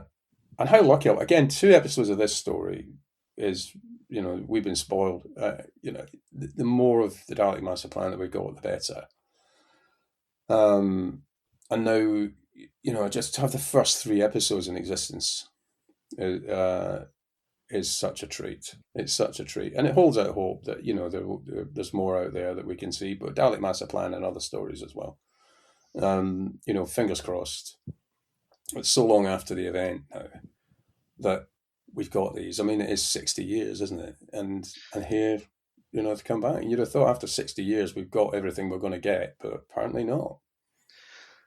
And to learn that these were not bicycle copies that were recovered from overseas, but rather internal review copies. Maybe there's a Yeah, lot more out there than we thought we knew about, and maybe some other collection, film was fabulous, will stumble across more reels. One can only hope. yeah, yeah, yeah, And this is my semi-regular pitch to please give to Film is Fabulous and support their mission if you are able. yeah, yeah, yeah. It's wonderful what they've done. Um, and it's nice as well that it's these shows are so a lot of people are going to watching this stuff. This stuff is from before they were born, and it's not part of their uh, part of their upbringing or whatever. Like Doctor Who, I'm almost as old as the show, and it's always been a part of my cultural experience, if you like. And as a child of the 60s and 70s, it was my job to be in front of the TV on a Saturday night and watch Doctor Who. And I find it, I've been to the Gallifrey convention twice now, and I just find it amazing that there's the interest in the show abroad, and particularly in the States. You're so far away. This is a very British show, and I love that particularly the classic version of it is so loved um, by yourselves. It's really quite something. I've told this story before a number of times, but my first time seeing a Hartnell episode was at a convention in New York City in the summer of 1985. And if I were to come across my own time machine, one of the first things I want to do is go back in time and watch myself watching Daleks Master Plan Hmm. for the first time, which now 41 years ago, and also seeing what the other reactions were. Because you're in a hotel ballroom, there's a lot of people in there in 1985, almost all Americans, and they're all seeing the story for the first time. And at that point, Dalek Invasion of Earth was only 21 years old, but it seemed ancient because it was in a different medium, black and white. Whereas now, something 21 years old will look as if it was made yesterday. I would Yeah, love to. I would love to have paid more attention to what other people were thinking when they saw this episode back for the first time 21 years later. So yeah, I guess I'll never have that experience unless somebody can build me a time machine. yeah. Anything's possible, but yeah, it's quite something, isn't it, to watch these episodes in a room full of other people, which I've done rarely at conventions. I think I saw The Rescue for the first time at a convention in Edinburgh in about 1981 or two, and that was quite something. Um, but yeah, to be in a room with people watching classic Doctor Who, black and white Doctor Who, and getting into it and digging it is really quite something. To see the Dalek rising out of the Thames, to see Susan's Oh, full departure scene, and we're all of us seeing this for the first time. I would mm, love to have stepped out of myself and watched what other people were thinking and doing about this. I know my father at the back of the room was incredibly bored, but he was not a fan. I'm pretty sure everybody else in the room would have been enraptured, but I just wasn't paying attention at age 11. So yeah. It's yeah. There's different levels of appreciation and different levels of appreciation at different ages as well. Um, but it's certainly, like I say, this story is one that's not in my memory. I came to it late, but that style of storytelling is something that I very much associate with my childhood and the Patrick, not just Doctor Who, but other things on TV. And but particularly, obviously, I do remember watching Patrick Troughton. I remember Yeti in the Underground in particular very, very vividly. Um, I was thrilled when I discovered the Dominators were still in existence, and I could see that, because Quarks, for me, Quarks are that's I was 6 or 7 when the Dominators went out, and I love a Quark, and I was so thrilled that that story still existed, because I had very, very vivid memories of watching that. Um, uh, so the library of episodes that are in existence has just increased by 2, and hopefully there will be more, and more of the old classic black and white Doctor Who will be available to us. And at the minute, I mean, I find it hard to, if you told me as a kid, even a teenager, that one day I'd be able to just switch on the TV and go to almost any Doctor Who story I can remember and watch it, that I could just rewatch the Robots of Death or Pyramids of Mars, the Fate of Evil, anything, all these stories that really hit my happy spot. I would hardly have believed it, but we can. It's all available to us. see, we were on vacation last month when these episodes dropped, and I was afraid that I was not going to be able to get to see Nightmare Begins or Devil's Planet until I got back to New York 3 or 4 days later. But I really thank the powers that be for putting these episodes on Doctor Who's YouTube channel here in the States. So I was able Yeah. to watch them at the same time Mm. as everyone else on iPlayer. I was able to watch episode 1 in the morning, and then I had to wait until the end of the day to watch episode 3. And I was tempted to watch it on my phone in the middle of the day, but that would have been a terrible experience. So I came back to watch it on my laptop screen, which is much bigger later in the day. So talking about episodes 9 and 10 Can I specifically, just say something on that about being able to of see course. it as well? What is really good about this as well is there hasn't been a big attempt to monetize it. We're not, we're here in the UK, we'll turn on BBC iPlayer and watch the episodes, or you can go onto YouTube and watch it. We're not having to wait until there's a DVD or a Blu-ray release. So I think that bodes very well that, again, these things are just made available. It's quite something, really. You're Hmm. triggering a memory that when they recovered Underwater Menace Part 2, it took several years before we were able to watch that because we had to wait for the commercial release. Yeah, and I think as I understand it, part of the issue with recoveries in the past has been people holding out, wanting the BBC to pay large sums of money for these things to be released. When in fact it's not, not so much of a cash cow maybe as people think. Certainly for sums of money that they've been asking for. Um, but yeah, I think it's a very good sign that we can get these episodes and they're there for us to watch. Um, and it was a news item. as well. You know, it was on the BBC News, which again is something and speaks to the place that certainly in this country, the place in the national heart, if you like, that Doctor Who occupies. And it also helps that the episodes are just really darn good. If the quality Yeah, was poor, if the special effects were haphazard, if the acting was bad, yeah, the recovery of the episodes might not have been greeted so warmly. This is just peak Doctor Who, adjusting for the time and place where it was made. yes, yeah, yeah. And I mean, I know Peter Purvis didn't actually remember it very fondly from the making of it, but I think his opinion's changed now. But yeah, you're right. I mean, and with the Dalek stories, that's very newsworthy as well. I mean, there's the Daleks, the quintessential Doctor Who antagonist. We got more Daleks, more classic Daleks. Great stuff. And of course, it's the 12-part Dalek serial, and it was the only Hartnell Dalek serial that we don't have all of in the archives. Yeah, yeah, yeah.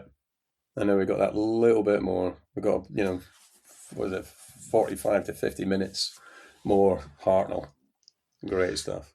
And just seeing Hartnell as well. I know, there's plenty of Billy Fluffs in there, as I think Peter Purvis called them, but the Daleks will stop at anything. It's That's right. fantastic. But that's right up there as the best one of all time. But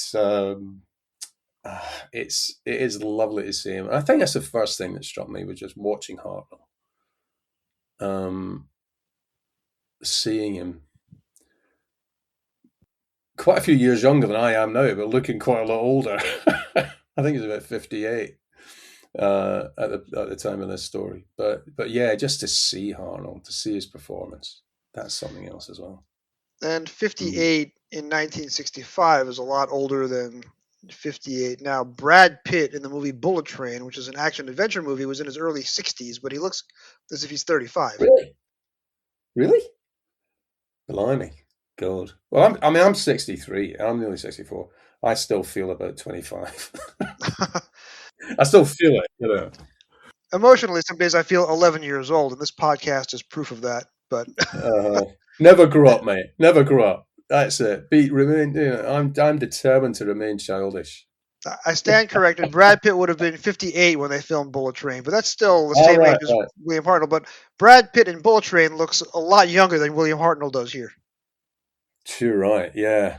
Yeah. Yeah. Yeah. It's yeah. I'm just repeating myself, but it's lovely to see him again, and anything we get by with him in, even almost whatever the quality of the story, just to see more of his performance as the Doctor.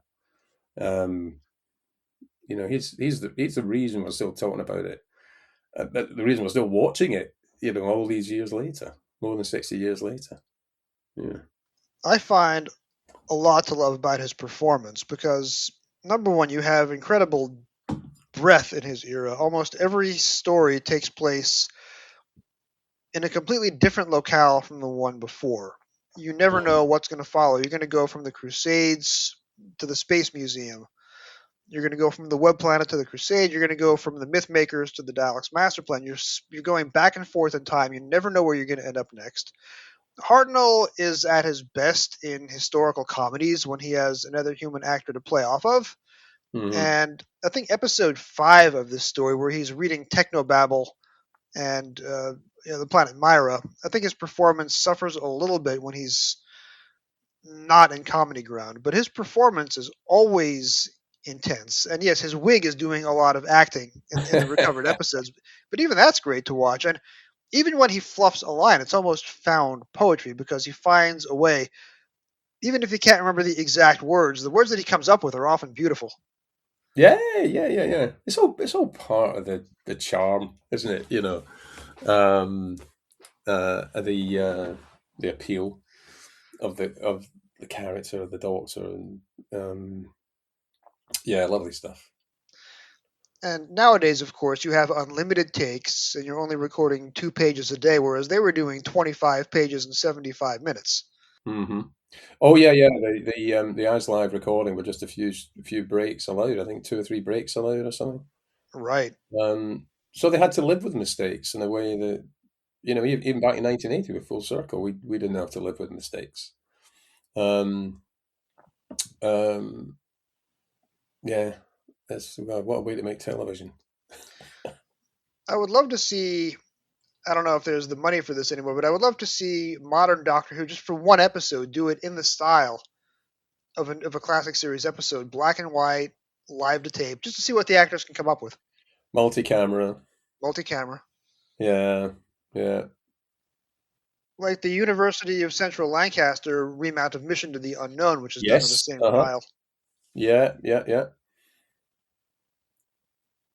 There'd have to be a purpose to it. I think it's when shows try to do these things that they record as live.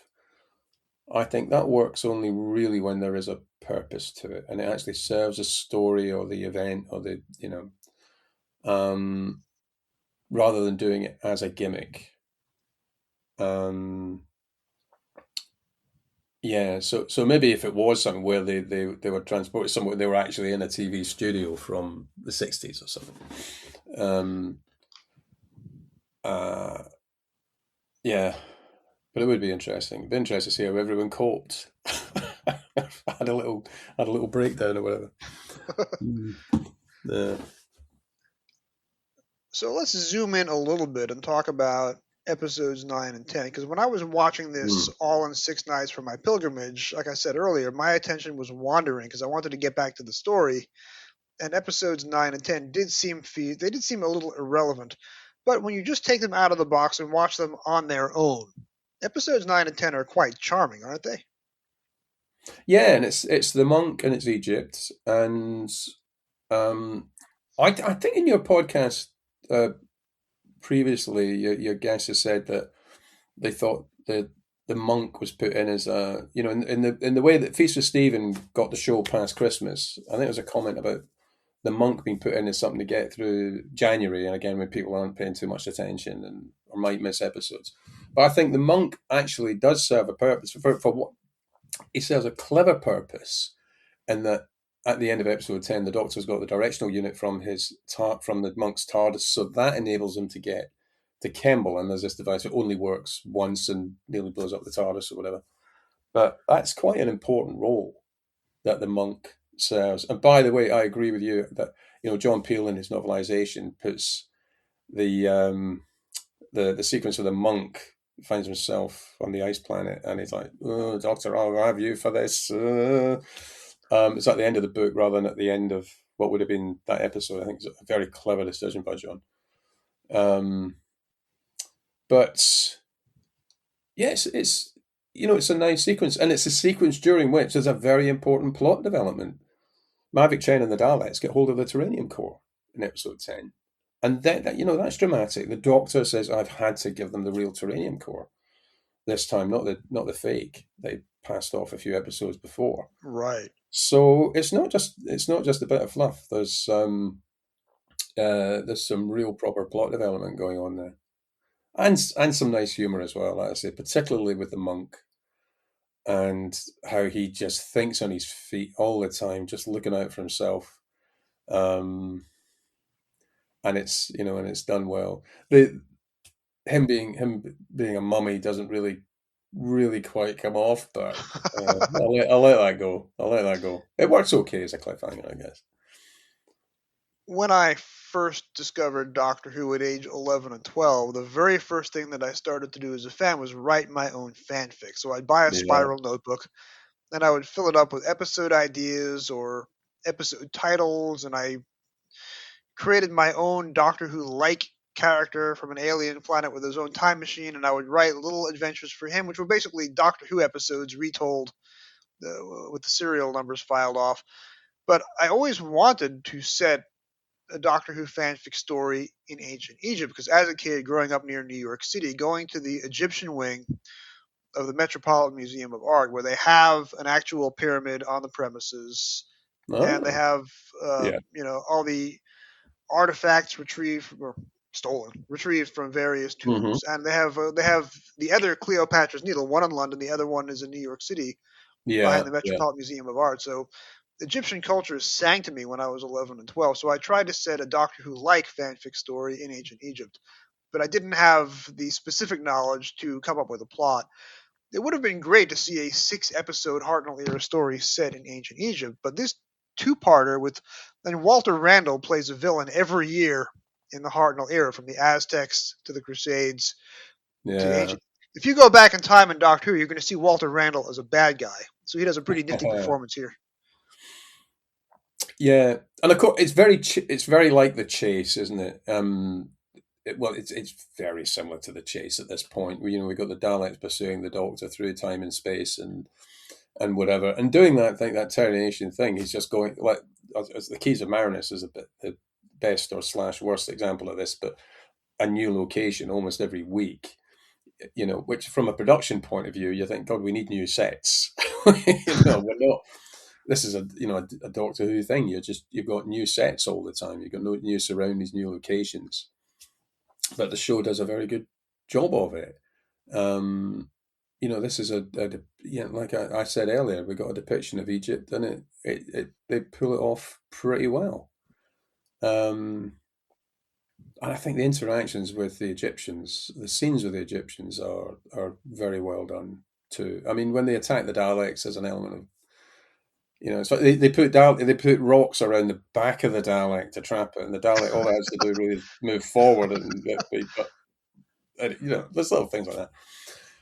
But it's interesting, and I think in the novelization, and this is a Doctor Who literature podcast, but in the novelization, it's even more powerful. It's John does brilliantly in depicting the thought processes of the Egyptians and the whole drama of it, and the scale of it is just that little bit bigger in the novelization, as is often the way with the Target novelizations.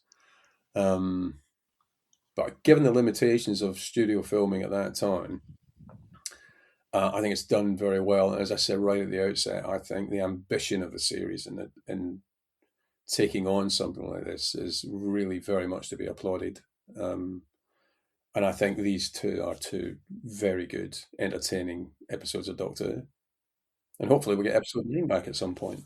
You also have Douglas Camfield always looking for the visual hook, and there's a dissolve in episode 10 from the sun to the reflection of the sun in the Dalek casing. You can see the sun beam down on the Dalek. You can feel the heat.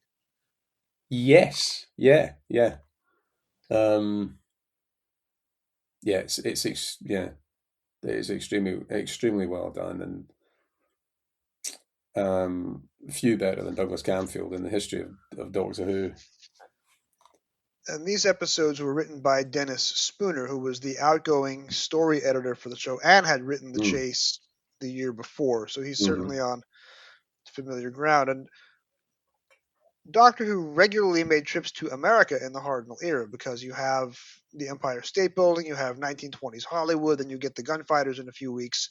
And after that, there's no going back to America until the 21st century. But I will defend the Hollywood sequence of episode 7, Feast of Stephen, because it's almost done up as a silent film. There's Douglas Camfield again, complete with intertitles. Yeah, I have got no idea how that will look on screen. I'd love to know how that would look on screen, because again, the scope of just listening to it, you just think, what the hell? They've got to recreate a Hollywood studio and whatever. But it's in the hands of Douglas Camfield, so I'm sure it'll look good. And they only had half a studio, because this is the back half of the episodes. The other half is the police station. Yeah. And I'm sure all that stuff would be very atmospheric. I mean, played for laughs, pretty much, but yeah.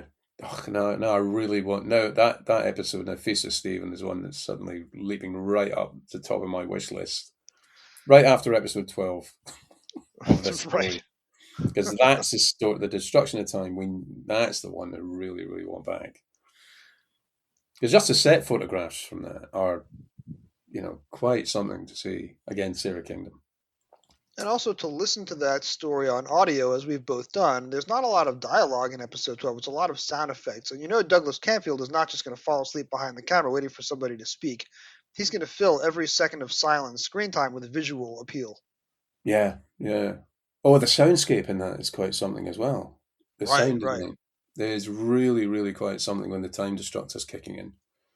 I really want that episode back. Hmm. Hopefully soon. Hopefully soon. Yeah, yeah. I mean, I suppose the thing with this story as well. I mean, I don't know anyone who. Well, John Peel remembered it, didn't he? No, no, he didn't. No, he didn't see it, did he? He didn't see or didn't see much of it. That's He right, saw isn't it? parts of it, but he also missed large parts of it as well. Yeah, yeah. Because I'm not sure. I mean, I suppose the rationale behind it was, yeah, the Daleks are popular. Let's have a 12-part Dalek story. But then that seems to have sated the appetite for Daleks for a little while. I suppose it's not that long till we get Power of the Daleks, but then we get a different take on them. It's not, it's David Right. Whittaker. It's not Terry Nation.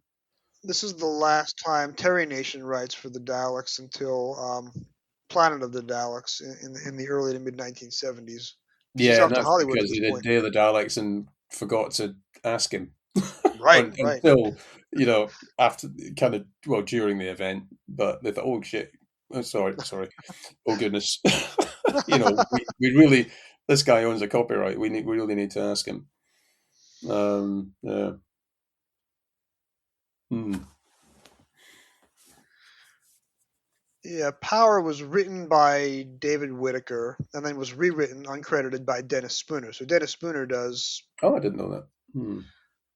a few Dalek stories in a row now. And then Uh, David Whittaker then does Evil of the Daleks, and then there's a long interregnum.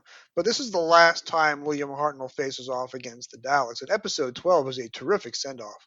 yes. Yeah. Totally agree. Totally agree. Um, the whole thing holds up. The whole thing holds up very well, and then absolutely sticks the landing. Completely sticks the landing. And one thing I think, the fact that we've got episode 1 and 3 back now, so it feels like I've got the first 3 episodes to watch, and I think that's a really good base for people to say, right, let me find the rest of this story, whether it's a novelization or whether it's a soundtrack, whether it's both of those, whether it's the recons. But hopefully, people have got these first 3 episodes to watch now, and they will have that thing of, I want to know where this goes and how it resolves and how it finishes up. And it's it's a treat to be had if someone's not familiar with the entirety of this story. Could not agree more. This is a great story to experience all 12 or 13 episodes. And Hmm. I've done it on the audio episodes, which I found in the late 90s. I've done it multiple times by the novelization. I've done it over the recons. And now we have 5/12 of Dalek Masterplan on moving video. So we're Pretty good. almost, and of course, if you watch episodes 1, 2, and 3 live, most of the first 4 minutes of episode 4 are also live because we have the recovered Blue Peter footage, Yeah, which concludes with yeah, Katarina's death. And then after that, it yeah. goes back to static photos for a while. But you can watch the first 80 minutes of the story all on live video. Mm, yeah, yeah, yeah. It's good stuff. It's good stuff. And again, I'm repeating myself, but it holds out hope that there's more out there as well. This story and others. Fingers crossed. From your mouth to Film and Fabulous's researches. Yeah. And so for you, what is the story or the episode that you most want back? I'm not going to say 10th Planet Part 4 because we already have the regeneration. You just said it. Well, no, sorry, go on. Yeah. I'm excluding that from what I want back because Right. the first 20 minutes are, there's not a lot of Hartnell in it. And we already have the regeneration, which is the most important part. Plus, it's very easy to say 10th Planet Part 4. One of my previous responses would have been episode 4 of The Web of Fear, and we got that back, and it was just as devastating as I thought it would be. So I'll give you a few different options. I would love to see episode 1 of The Smugglers, and that is an answer that nobody else is going to give. But one thing I love about Hartnell stories is that episode 1 is always devoted to just the main cast with almost nobody else, slowly walking around a studio set, narrating everything they see as they set up the story. Yeah. There's a charm to that you just now that's all done in a cold open, but The first 25 minutes of Reign of Terror is the cast walking around discussing what they see. Same for the first 25 minutes of The Sensorites. All of that is now a 3-minute cold open. I would love to see the location footage from Cornwall with the Doctor and Ben and Polly wandering around, Yeah. exploring every inch of the beach, and Uh-huh. then wandering around studio, meeting the characters one by one. The Smugglers is difficult to watch because it's in between the War Machines and the 10th Planet. And by this point, you don't care about historicals anymore. But if we could Mm. just see those first 25 minutes, I think it would put the Smugglers in a different light, and people would really rank the story a lot higher. That's my hope. Yeah. Yeah. Yeah. Um, that's an interesting choice. I think the Massacre is the one I'd want. Of the Hartnell stories, I think the story I'd most like back in its entirety is Power of the Daleks. But I think, yeah, the Massacre. I think because the audio of that and the recon, the loose cannon recon, and that really made an impact with me. I think it's a very, very powerful story. Quite dark, obviously, but yeah, that would be mine. Leaving aside, of course, yeah, top of the list has to be episode 12. You know, the risk of becoming tedious about it, but of this story, episode 12 of this story. Yeah. Episode 6 of Fury from the Deep, because we don't have a lot of Hugh David's direction left, but I imagine this was a Hmm. visually furious piece of work. Because you go off the soundstage and you go to Ealing Film Studios to show the weed creatures attacking the base, and then you have Victoria's extended departure. And I'd love to see Deborah Watling act that out rather than just hear her performance over still Yeah, yeah, yeah, photographs. yeah, yeah. That'd be an interesting one. And the thing is, of course, we can now talk about this sort of thing with it. You know, if we go back 6 months, it would be like, we're going to get anything. I don't know. But now we could talk about all of this, and there's a prospect of any episode might come back. This might be a lot. I don't think it is, but from what I hear, I don't think this is it. But yeah, it's like you can speculate about winning the lottery by just buying a lottery ticket, and this is we've got a couple of episodes back. Let's talk about others, and yeah, you could pick any episode you want, and it's a possibility it might come back. Maybe Marco Polo, you know, another popular one that people want to see. Yeah. Especially because the novelization of Marco Polo, roundabout episode 5, John Luke Arati spins left and tells an entirely different story. So Marco Polo in the book does not end the way Marco Polo ends on television. So I'd like to All see right. that last fight between Marco Polo and Tagana Mm-hmm. on television. I like to see, and of course, we know Waris Hussein was a phenomenal director from the work he did with the pilot and Unearthly Child. So I'd love Yeah. to see some more of his work, and while he's still alive, to sit there and talk us through it. That would be a wonderful Yeah. experience. Yes. Oh yeah, yeah, yeah, yeah. That would be something. And just to get it, but just for him to be able to watch it again. And talking to us, doing a commentary, whatever, but just to say, here, we've got this story pack that you did in 1963. Sit down and watch it, or watch an episode of it. That'd be something. Because Toby Haydock arranged for Peter Purvis to do that with the Yeah, surprise screening of lovely. the 2 recovered episodes here. Ah, superb, wonderful job by Toby. Yeah, there you go. Getting me on a pretext, and he's watching 2 episodes of Dalek Masterplan. Superb. Let's get some of Marco Polo back so we can do the same thing with Waris Hussein. Oh, that'd be fantastic. That'd be emotional. I'm getting emotional just at the prospect of it. We will never ever see any episode of it, but yeah, that'd be great. Well, Andrew, thanks so much for doing this. Do you have anything else in your notes about Daleks Masterplan, the serial, or Daleks Masterplan, the novelization? No, I just underline, if anyone has not read these novelizations, do yourself a favor and read them. They're right up there now among the very, very best of the Target novelizations I've ever read. Very, very good. And as I say, the audiobook, which is read by Gene Marsh and Peter Purvis, obviously with Nick Briggs, Briggs right? doing the Daleks. It's extremely well done. The soundscape on that is very good. Yeah, do yourself a favor and get hold of the novelization. Yeah, again, it's one of my go-to Doctor Who novelizations. I don't read the books as often as I did when I was a teenager, but I Hmm. try and read these, like I said, once a year, just to go through 2 chapters a night, one Yeah. episode a night, episodes Mission to the Unknown through 1 through 12. And yeah, John does some great embellishments, and he puts you in the character's mindset. He gives Sarah Kingdom some kung fu moves that we do not get to see on television. A rabbit punch at one point. I'd not heard of Right. a rabbit punch in a long time. It's just an astounding bit of work. It's the Doctor Who's first full length 320-page novel. So I don't know how much more I can sell it than that. But it is, if you don't have the book in your collection and you can't afford it on eBay, they are available on the Internet Archive as PDFs. I strongly recommend you find it however you can and take a look at it. Yeah, I think as well, something again that John does really well is Sarah's angst over shooting Brett. Right. Um, I assume anyone listening to this is going to know about that, but it's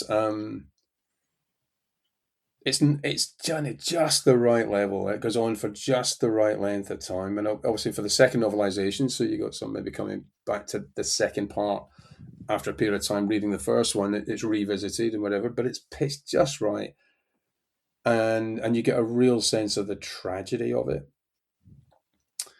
And it reminds me, actually, uh, I wrote a story for Big Finish in the Dalek universe set with David Tennant called The House of Kingdom, Mm. where I did a Right. Right. family tree to explain why it's Brett Vion is her brother, even though he's got a different name. And it was, yeah, I think they had a different father. That was it. It was a different father. So he was like, anyway, where's that? I'd have to dig it out again because I've got it saved, but I now know John Dawn has used it for something else. But yeah. So it's explaining how it is that Brett's her brother, even though he's got a different name. And yeah, let's talk about what a great character Sarah Kingdom is as well.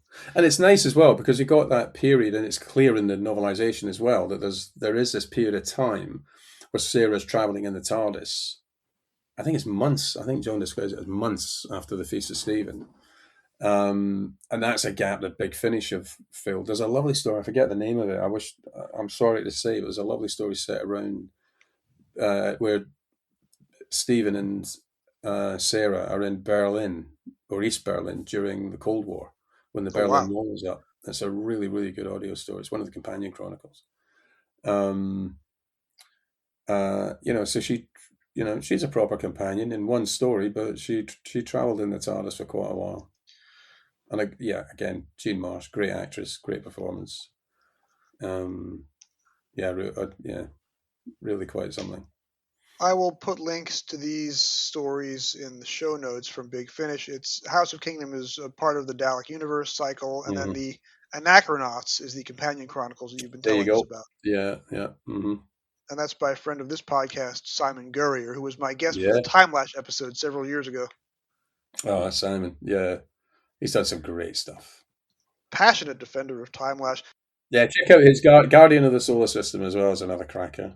Yes, Yeah, I will link yeah. to that as well. So, a couple of points. The reason that we have Nicholas Courtney as the Brigadier is because Nicholas Courtney was Brett Vion first. This was Mm, directed by Douglas Camfield, so was The Web of Fear. And when Douglas yeah. Camfield needed to replace the Brigadier actor on short notice, he had Nicholas Courtney as the top of his Rolodex. So the Mm, performance in this story is very important for Doctor history because it gets us many, many years of the Brigadier afterwards. yeah. And a turning point in an actor's career, you know. Yeah, and how wonderful, 60 years on, and we're watching him, brilliant. Right. And Mm, John Peel also creates the idea of the missing adventures in this story by creating a 6 month gap in mm, between Coronas with the Sun and Feast of Stephen. So you have room to do right. extra stories with Stephen and Sarah, as Big Finish Mm, has now done. So yeah, thanks to John yeah. Peel for giving us that gap and giving us the idea of extra stories that we never got to see on television. Mm, yeah, it's a good dynamic.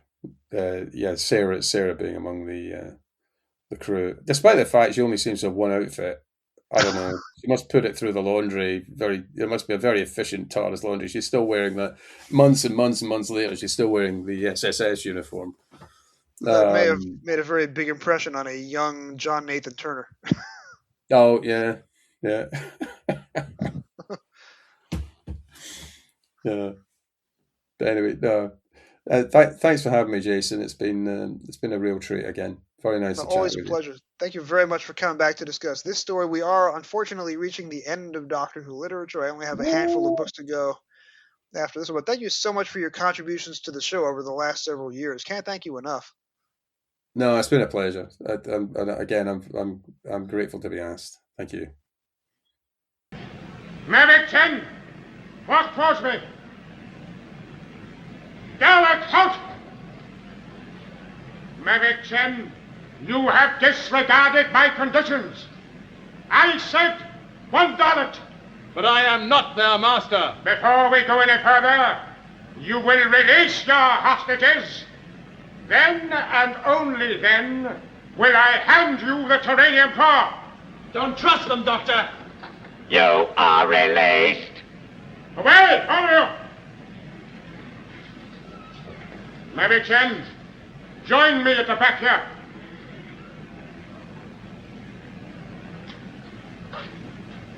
I am now about to hand over the Terranium Core to Maverick 10.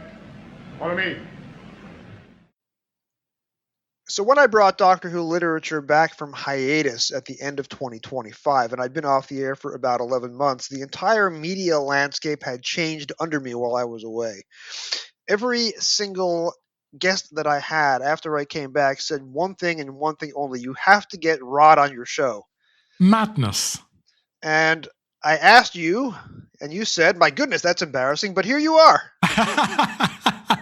Yeah, I don't know who these people are, Jason. They must need their heads examining. Well, anybody who agrees to buy on my show needs their head examined. Present company accepted. But it's an absolute delight to be here with you. And it's a delight to have you on after hearing you on almost every other podcast in my rotation. In the unlikely event that somebody here is not familiar with Nostalgia Tours, give us the elevator pitch for Nostalgia Tours. Oh, well, it's changing regularly. The elevator pitch basically is, we look at Doctor Who through a variety of different lenses. So we either pick 4 stories based on filming dates and look at the relative merits and pitfalls of those 4 stories and compare them against each other, because it's kind of nice to compare a Hartnell against a Pertwee and a Matt Smith and a Jodie Whittaker. You know, makes for an interesting, different conversation.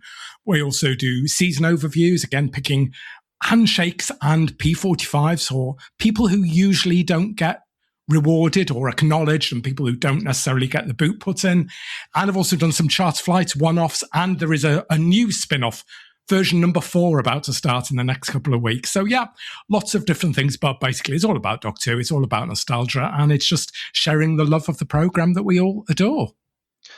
One thing I have learned about Doctor Who is that there's really no wrong way to discuss it, as long as you have a love for the show in your heart. There is a lot of negativity out there, which I try and generally stay away from.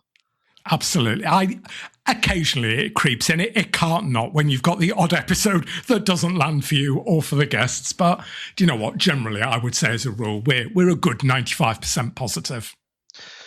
This show is a little more linear than yours because I've been going through the Target books in publication order, and I started in November 2021, and I was doing a book a week. After the hiatus, it's a book every other week.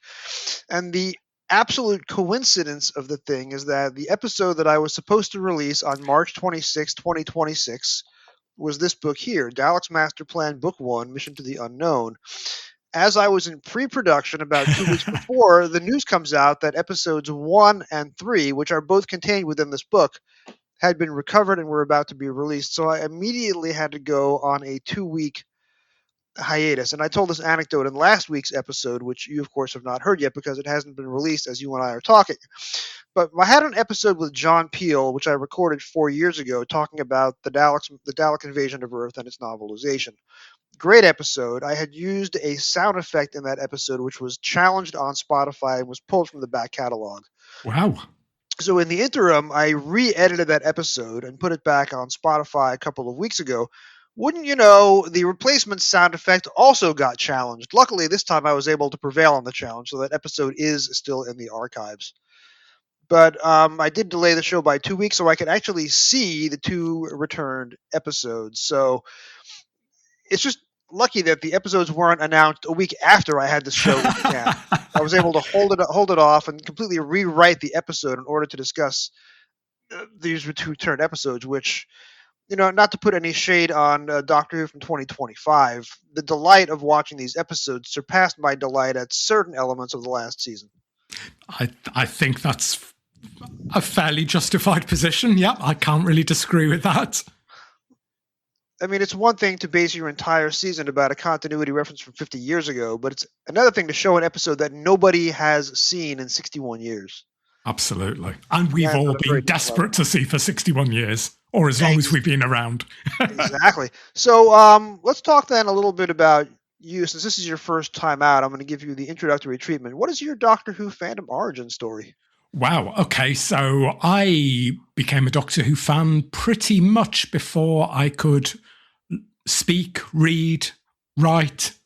I was just obsessed with the show from being absolutely tiny. I have no idea what captivated me by Doctor Who. No idea at all. But yeah, I was born 66 and I was crying when Patrick Troughton left in 69. I have no memory of it, but my mum used to tell me that I made her summer an absolute living nightmare for those 6 months until John Pertwee turned up, because I was so devastated that my doctor had died. I have no memory of this. Wow. But yeah, and it's never left me since. I've not been one of these that's dipped in and out and had periods when I've gone off the show. It's been a presence all the way through my life, whether, even during the hiatus, it was the books. It's just never gone away. See, I'm less than a decade younger than you, so the equivalent of Doctor Who in my life, which I have been obsessed with since before I have living memory of, would be Mickey Mouse. Right. And we did our first trip to Disney World in the summer of '77 when I was almost 4 years old. So one of my earliest memories is my mother reacting to the death of Elvis Presley on the car radio as we were driving to Disney. But yeah, I mean, I don't even remember meeting Mickey Mouse for the first time in any format, but it was already a part of my life by the time my memories kick in. And Mickey Mouse and Doctor Who are similar in that they've both been around for decades. They are now both owned by the same corporate entity, and they've both been played by many people over the years because the role is so long-lived that it outlives any one artist. Well, hopefully they're not now owned by the same corporation. Let's hope. Yes, Disney has now taken over. Another thing is Star Wars. I mean, one of my earlier memories is trying to follow my parents out the door as they were going to see Star Wars at one of its original theaters, so probably May or June of 1977. One of the original theaters to hold Star Wars when it released on May 25th of that year was two towns over from me on Long Island, and my parents went to see it at that original theater. So it would have been pretty early in the run, I guess. And I tried to follow them out the door because I didn't know what Star Wars was, but I knew it sounded like the greatest title ever. And my babysitter had to run onto the stoop and corral me and drag me back inside. And of course, Star Wars is now still a presence in our lives almost 50 years later. Although, again, under Disney, not the same Star Wars that you and I would have grown up with. Yeah, I have a lot of love for the TV series. I will avoid comment on the sequels, but yeah, the TV series I think are pretty good. Pretty good. Andor is probably one of the best TV series of the 2020s, and it has a shared filming location with a lot of classic Doctor Who, so there's probably some truth in that, probably some magic. And a few actors as well. That is correct. And what was I going to say? My train of thought tends to come and go with alarming frequency, but I'm actually looking across the room at the boxes containing all of my original 1970s Star Wars action figures. Wow. So when my daughter got into Star Wars at age 5, because when she started kindergarten on the first day, half the dads sent their sons to school in Star Wars t-shirts. So we watched Star Wars the night of her first day of kindergarten, and within 3 months, I'd gone back on eBay and recollected all of the action figures that I didn't have. And we played with them for years and years afterwards. She is now, of course, a teenager and has finally outgrown them. But I'm a bit disappointed in you, Jason, really. You shouldn't be showing Star Wars. You should be showing A Time in the Rani. You know, where is your commitment to this show? Come on. When my guest for Enlightenment backed out on short notice, my daughter watched Enlightenment with me on TV and read the novelization and appeared on the episode and has done a couple of bonus episodes with me. The last one she was on was the final Christmas special, Joy to the World. So she's not a Doctor Who fan to the level that you or I am. She's more of a casual fan, but she has podcasted about Doctor Who, which very few teenage girls can say in this era of the 2020s. Very true, but gosh, you're a bit of a mean father giving her Joy to the World. Wow. The thing is, we didn't know it was going to be Joy to the World. We thought it was going to be phenomenal. So we were reacting in real time. Disappointment. Yeah, let's move swiftly on from Joy to the World. So obviously you were watching Doctor Who over somebody's shoulder, and you probably would have seen a lot of the Troughton stories without any active memory of them. What's the first memory that you can actively recall having? The first episode you can actively recall having watched? I actively remember, in chronological order, it would be the cliffhanger to episode 3 of Spearhead, when the General opens the door and there's his lookalike looking at. But that wasn't from the original; that was from the repeat the following year. So chronologically, or in terms of actual date, my first memory would be episode 1 of Terror of the Autons. So I have loads of memories of Terror of the Autons. The Autons scared the bejeebers out of me for years. I had nightmares about them for many, many years and didn't know what the nightmare was about, because obviously in those days there was no pictorial references to Doctor Who. There were no books. There was nothing. So I didn't know why I kept having this repeated nightmare about this man with a giant head, until years later I realised it was the Carnival Masks from Terror of the Autons. And I remember the radio telescope and the master, and the daffodils, so many things from Terror of the Autons absolutely stick in my mind. And then from there, pretty constant memories from age just under 5 and onwards. So series 8, season 8 is really kind of my starting ground for memories. I think it is a rite of passage for any child who came through the 1970s that your earliest memory is one of abject terror. Yeah, absolutely. Because my father had grown up in the 1950s in Brooklyn, and every tween and teen boy in Brooklyn in the 1950s had exactly 2 obsessions: baseball and sci-fi B-movies. So when the remake of Invasion of the Body Snatchers came out in 1979, my father absolutely had to go see it.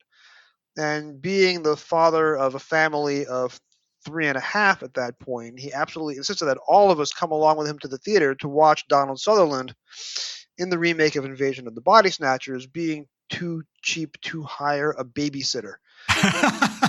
And I don't recall much of the runtime of the film, but I remember shrieking in fear, number one, when Kevin McCarthy cameos, jumping onto the windshield of the car screaming. Yep. And then when the pods start to open up. And probably about 30 years later, I was watching TV randomly, and the 1979 remake of Invasion of the Body Snatchers happened to come on. The sound effect of the pods opening, Rod, I hadn't heard that sound in almost 30 years, but I had that exact same reflex of terror. Immediately called my mother, and we commiserated over having to see this scary. My mother is not a science fiction or horror fan at all, but she had to come along to the theater with us. And I was, not even. I was probably 5 or 6 when it came out. Just irresponsible. But that was the 1970s. Irresponsible parenting was in vogue. Oh, absolutely. It was part of the tradition. So this is nominally a Targets podcast. For these 2 episodes, we're talking about Daleks Masterplan as a TV entity because it's such an epic story and because we got to see 2 more pieces of it for the first time in April 2026. When would you have first read a Target novelization? Oh, the very first one, 1973. I got the paperback reprints, and I still have them downstairs on my shelf, the original ones.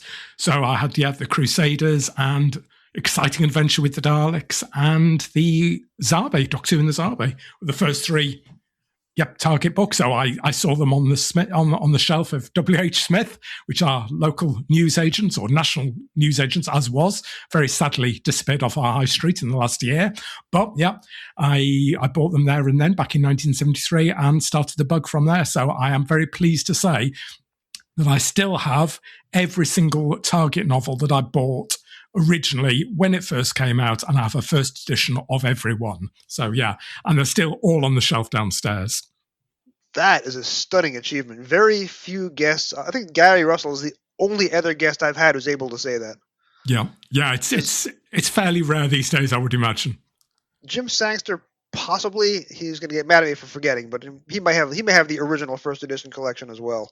But most people that I speak to either came in late, so I came in the 1980s, where the second edition was all that was available, with the JNT ordered generic non-passed Doctor covers. So that's a significant chunk of my collection, and a lot of my guests, like Jim Allenby, have lost their collections over the years and have had to rebuild. Well, Jim gave them away. What is wrong with the man? When I moved away to college as an undergrad in the summer of 1991, I did have a brief crisis of faith, because at that point it would have been $300 worth of Doctor Who books on the shelf, and at that point I was starting to outgrow the show, and I would rather have had the cash. I'm happy to say that I never gave into that moment of weakness, and I still have my entire collection. So these two books I would have bought off the shelf in the summer of 1989, and I still have the original collections. The original editions, I should say. We are twins. There you are. Absolutely. I'm just waving mine at Jason. The books, that is. Yep. And this is not a video podcast, but you can imagine Rod waving his books around. That image would carry you through a lot of cold winter nights. Yeah, we'll do an unedited version later on. Doctor Who literature after dark. But yeah, no, they're still all downstairs and in pretty pristine condition, I have to say. So yeah, they survived because I loved Doctor Who so much. The books, when I bought them, they were treated like prized possessions. So unfortunately, very unfortunately, my mum came up with the idea in the mid-70s. So what you want to do is cut out the listings from the Radio Times and stick that inside the front page of the book. And I did that probably for half a dozen books or so. So some of them do have a little sellotape mark inside. But apart from that, they're all in pristine condition. My books are, for the most part, in pristine condition. The exception is that my original purchases of Dalek Invasion of Earth and Claws of Axos both fell apart because the binding was weak. Oh, no. Came undone. So I had an empty cover, and I had however many text blocks the book fell apart into. So what I did in the late 80s was I stapled the pages together based on cliffhangers. So I had 6 collections of pages stored in the folder of the empty plastic cover of Dalek Invasion of Earth. And for the 4 parts of Claws of Axis, it was a little harder because my stapler couldn't get through 30 pages of print. 20 pages, yes, 30 pages, no. So I eventually chucked those and replaced them with new editions that I bought at various conventions in the 1990s. When I had to recollect all of the new adventures from 1991 to 1997, the original copy that I got of So Vile a Sin, which is one of the rarer books, which I was given courtesy of a friend who was downsizing his collection. He's no longer with us. That copy also had the binding fall apart. So one of the most expensive and valuable new adventures is now sitting in my eBay closet, again, as a series of text blocks inside of an empty cover. I have listed it on eBay. I've said, I am selling this for $10. If you want to buy it, and if you're an artisan, you can repair it and sell it for 20 times the price. But I'm offering it to you as is. Nobody has taken me up on the offer. Wow. No bookbinders in the Doctor Who community then? I am a former bookbinder. I worked in my college's book repair department as a work-study job for all 4 years as an undergraduate, but I was never very good at it, and I no longer have bookbinding glue in my home. So I was going to say, you can't. It couldn't have been a passion, Jason, if you're using a stapler. I don't think a stapler is a key component of the bookbinder's library. Well, I was 12. I was 12 or 13 when I had the stapler. I'll forgive you in that case then. Yes. The thing that I did, and this was a compulsion that got to me early on, one of my Doctor Who friends in school started marking off the cliffhangers in his books, and he would read one episode a night, stopping at the cliffhanger. I started doing the same thing, so I started marking off the cliffhangers in my books. So I originally grabbed Caves of Androzani, and I drew a thick red line under every chapter ending, 3, 6, and 9. Later on, I got more sophisticated, so I started writing Part 1 or Episode 1, or for the Ice Warriors, 1 in big capital letters.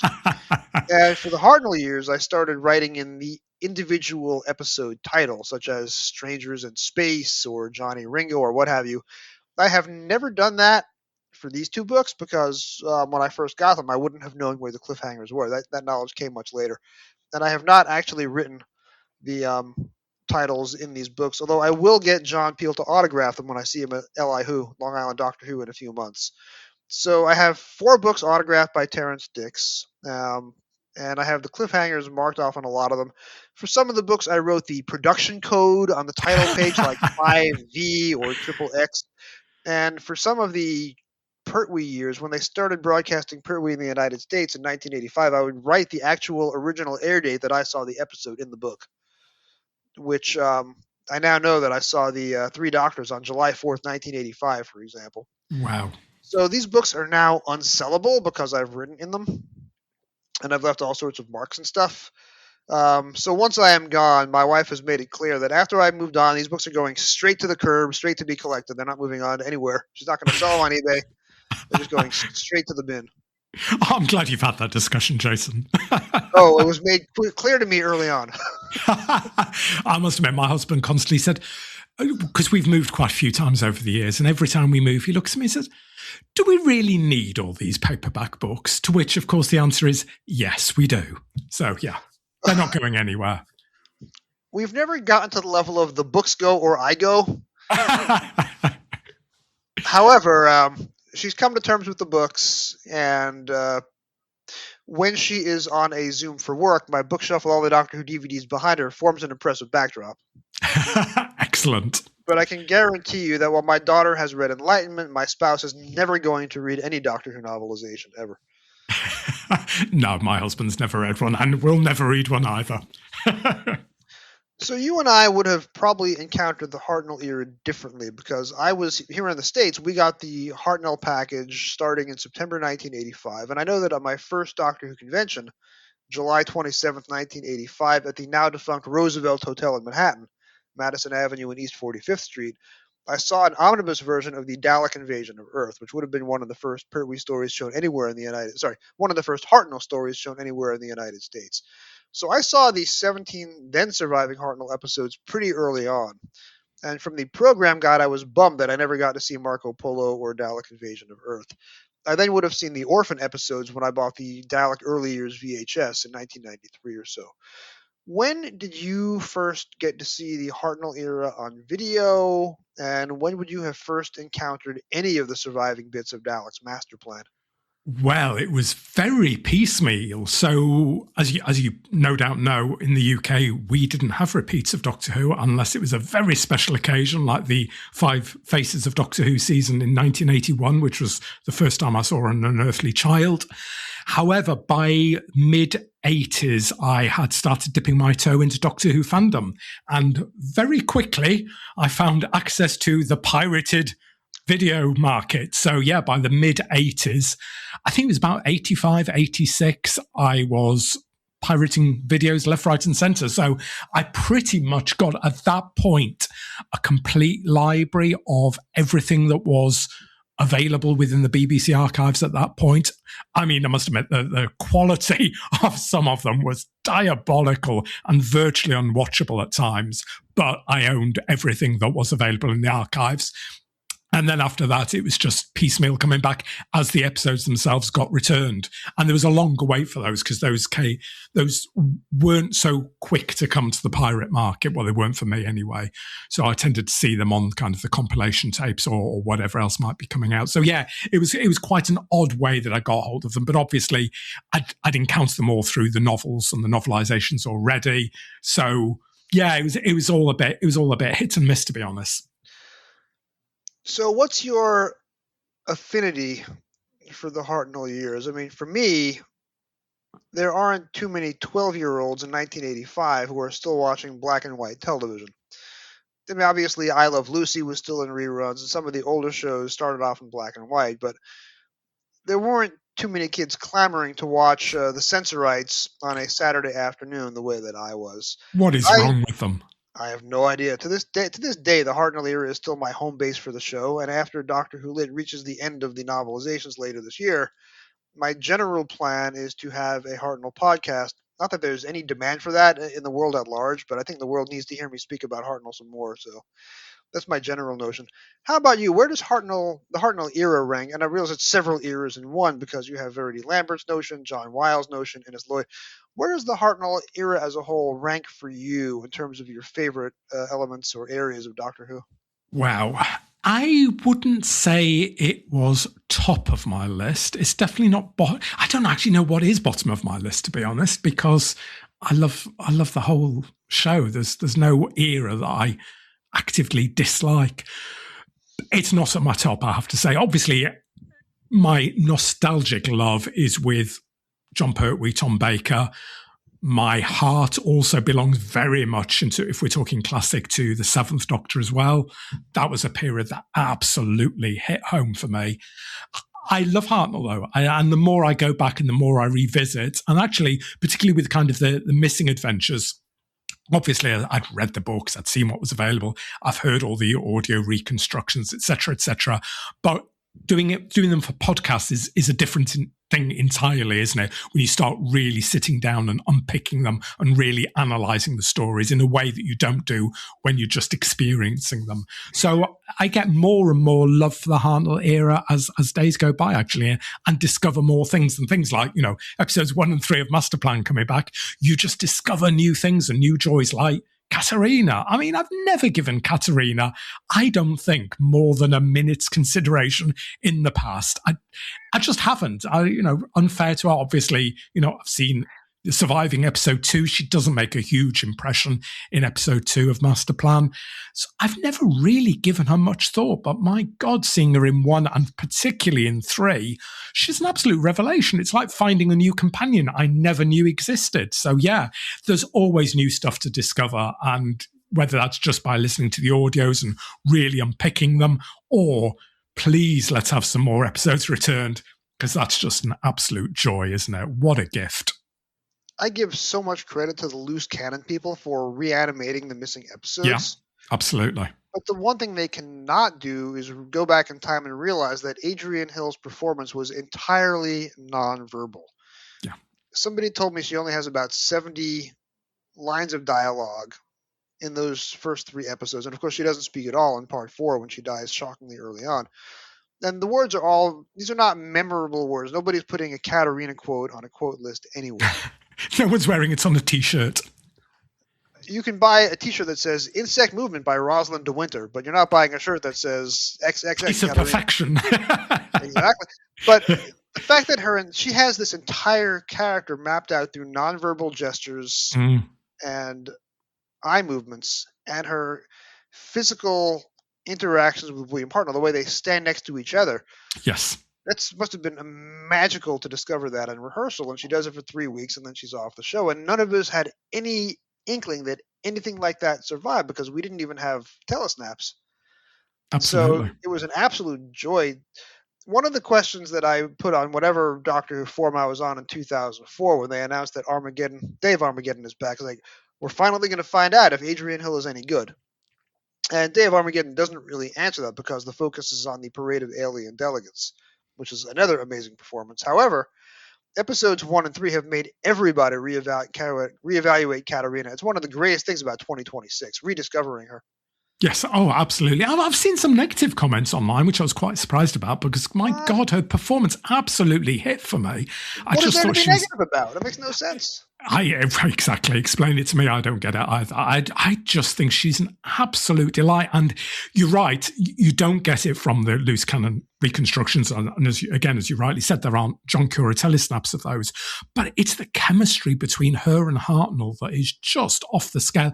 And I didn't expect that because, obviously, as we all know, Adriana Hill shot her final scene before she did her first scene. So everyone in the production team knew that she was leaving. So I didn't expect, knowing the way that William Hartnell was and how his affinity to different actors worked and who he liked and who he didn't like and who he respected and who he wanted to be part of his team. I did honestly think that someone that was coming in for 3 and a little bit episodes, he wouldn't build a particular rapport with to the degree that he does with Katarina. I just genuinely never expected that. I expected him just to treat her slightly cold, slightly standoffish, just as a kind of guest star in the background. I did not expect the the chemistry and the emotional attachment between the two of them. I mean, when the two of them are stood together, framed in the shuttle doorway, looking out onto Desperos, and their heads are virtually touching, it is absolutely beautiful. It's the kind of stuff that, makes us Doctor Who fans get tingles and goosebumps up and down our arms. It's just lovely. And the way he looks at her, it's just glorious. And, again, that really makes me think, my God, Hartnell was putting far more into this than sometimes he's given credit for, because he absolutely establishes that relationship. And my God, if you were watching that back in 65, well, I was going to say 65, 66, but she's gone by 66. If you're watching that back in 65, you absolutely would have believed that Katerina was going to be there for the long haul, because they've built that rapport. They have that relationship. So the fact then in episode 4, as you rightly said at the beginning of the episode, she's out that airlock, you just would never have seen that coming in a million years. For the audience watching at that time, that must have been probably the biggest shock that Doctor Who ever delivered. When I was coming up through online fandom in the 90s, it became fashionable to do all of this revisionist history. So is Edge of Destruction really called Edge of Destruction? How about we give a new title to the Daleks? How about we start calling Unearthly Child something else? Let's call the massacre the Massacre of St. Bartholomew's Eve, which is not even a thing from a historian's point of view. One of the other revisionist history is let's decide that Katerina and Sarah Kingdom are not companions at all. I think for the longest time, the only reason we considered Katerina a companion rather than a day player is because Ian Levine remembered her and put her in the montage for Resurrection of the Daleks. But going back and, again, you are 100% right. William Hartnell could have considered her a day player. He could have ignored her. They could have spent zero time on blocking. She's on the show for 4 weeks as a speaking character. Probably barely faces Hartnell in studio at all in Mythmakers Part 4. Yep. And then for her 3 moments of filming in Part 4, she's in a separate part of the set, ejects into space, cut to a film insert of her filmed months earlier. And she and Hartnell are not sharing the same airspace for 2 out of her 5 weeks. Very easy for her, and everything that Donald Tosh said about him as a horrible person, you could just assume that he's not going to give her the time of day. Katerina has to be a companion now because of her performance and the way Hartnell clearly loves working with Adrian Hill. And now, of course, you know that everything Donald Tosh said is a load of... Tosh. Yeah, there you go. That's the word I was looking for. The most aptly named man in Doctor Who history. So yeah, I am happy to have Sarah and Katerina as companions now that we have their surviving stuff. And I know there's rumors that other episodes do survive and may be recovered later this year. I would love to see episodes 4, which is the death of Brett Vine and Katerina, and 12, which is the demise of Sarah Kingdom. So if episodes have to come back, those are now top of my list of things that I want to see. Oh, I would join you on that. 4 and 12, by far and away, are the ones that I would most want to see. So before we start talking about the real reason that I booked you, which is to discuss episodes 11 and 12, what are some other episodes on your must-recover list? Of the 95 missing, what are 2 or 3 that you really want to see back and why? And let's try and avoid the obvious choice of 10th Planet Part 4, because that's everyone's first choice, obviously, but all that matters in that episode is the regeneration, and we have it already. So let's talk about other ones. Absolutely. Okay. The 2 obvious ones for me for Hartnell are Mythmakers and Massacre, because those are 2 that I've really, again, I wouldn't say I've ignored, but I probably have ignored to a fair degree for many, many years. Again, as I said earlier, I read the books, I listened to the audios, but they were a little bit in one ear and out the other. And it's only when I've started listening to them intently and making notes and kind of critically analysing them that I've realised what 2 absolutely spectacular triumphs both of those stories are. So, yeah, I've got a lot of love for the John Wiles era, actually, based on, particularly on Massacre and Mythmakers. And again, it's absolutely tragic that we've got so little from either of those stories. I don't know what most of it looks like. We don't have telesnaps. There's so little to see, and I absolutely would adore to see those 2. It's very unlikely we're going to get all 4 episodes of both of them or either of them returned, but just 1 episode of either of them. I don't even care if it's an orphan. I just want to get a feel for what those stories felt like, because I think both of them are very, very different. Obviously, comedy turns to tragedy, and tragedy turns to even more tragedy. But I would absolutely adore to see those two. So those two will be absolutely, I would say, probably top of my list for wanting returns. In terms of Troughton, it's difficult, isn't it? I've got a real soft spot for Fury from the Deep. And I know it's got problems, and I know there are a lot of issues with the script, particularly, but there's just something about, I would love to see again how that's realised, because Hugh David was, had a reputation of being a very good director. I would really like to see that. I think there's a lot in that story, and the little snippets we've got, those tantalising glimpses of Mr. Oak and Mr. Quill. I would like to see what else he does with that story, because it's like the ones we get back, it's like, seeing what Camfield's doing here with Dalek Masterplan. We couldn't in our wildest imaginings have thought what something would look like. So I would really like to see that, because I think Hugh David's only other one is the Highlanders, if I'm thinking correctly. And again, all of that's missing. So we've got no evidence of what his directorial flair is like, apart from, I say, those tiny little clips from Fury. So yeah, Fury for me, and Massacre and Mythmakers, please. Thank you very much. That is why getting Massacre back is enticing, because very little visual material survives, but the director of the Massacre is also the director of Pyramids of Mars. Yep. The director of the Massacre is also the director of Horror of Fang Rock. You could be sure that given the constraints of the studio space and the budget, the only directors who were able to make the Hartnell era sing were young, radical directors in their 20s who were acting as if they were doing major, big-budget feature films in a tiny studio with 4 or 5 cameras. Douglas Camfield does phenomenal work. Nobody was expecting Galaxy 4 Part 3 to be as good as it was, but it was Derek Martinez. We should have expected it. I am positive that if we get Massacre Parts 3 or 4 back, we're going to see Patty Russell do incredible stuff, because she was great with those claustrophobic stories in the Tom Baker era. Let's see her do a black and white Hartnell. I bet it's terrific. Oh, I bet it is. And it's such a strong script, and it's so different. So, I'd really like to see those. I don't think the John Wiles era, I know there's, again, you talked about revisionist attitudes before. We've gone up and down with the John Wiles era, and at the moment Donald Tosh is seen as a big villain, and there's some problems there, but don't write off that whole era just because somebody is a little bit of an elaborator. I have a lot of respect for the John Wiles era. I think there's some great stuff in there. So yeah. Jim Sangster and I did a full episode. It was a prequel to my Gunfighters episode, so episode 101A.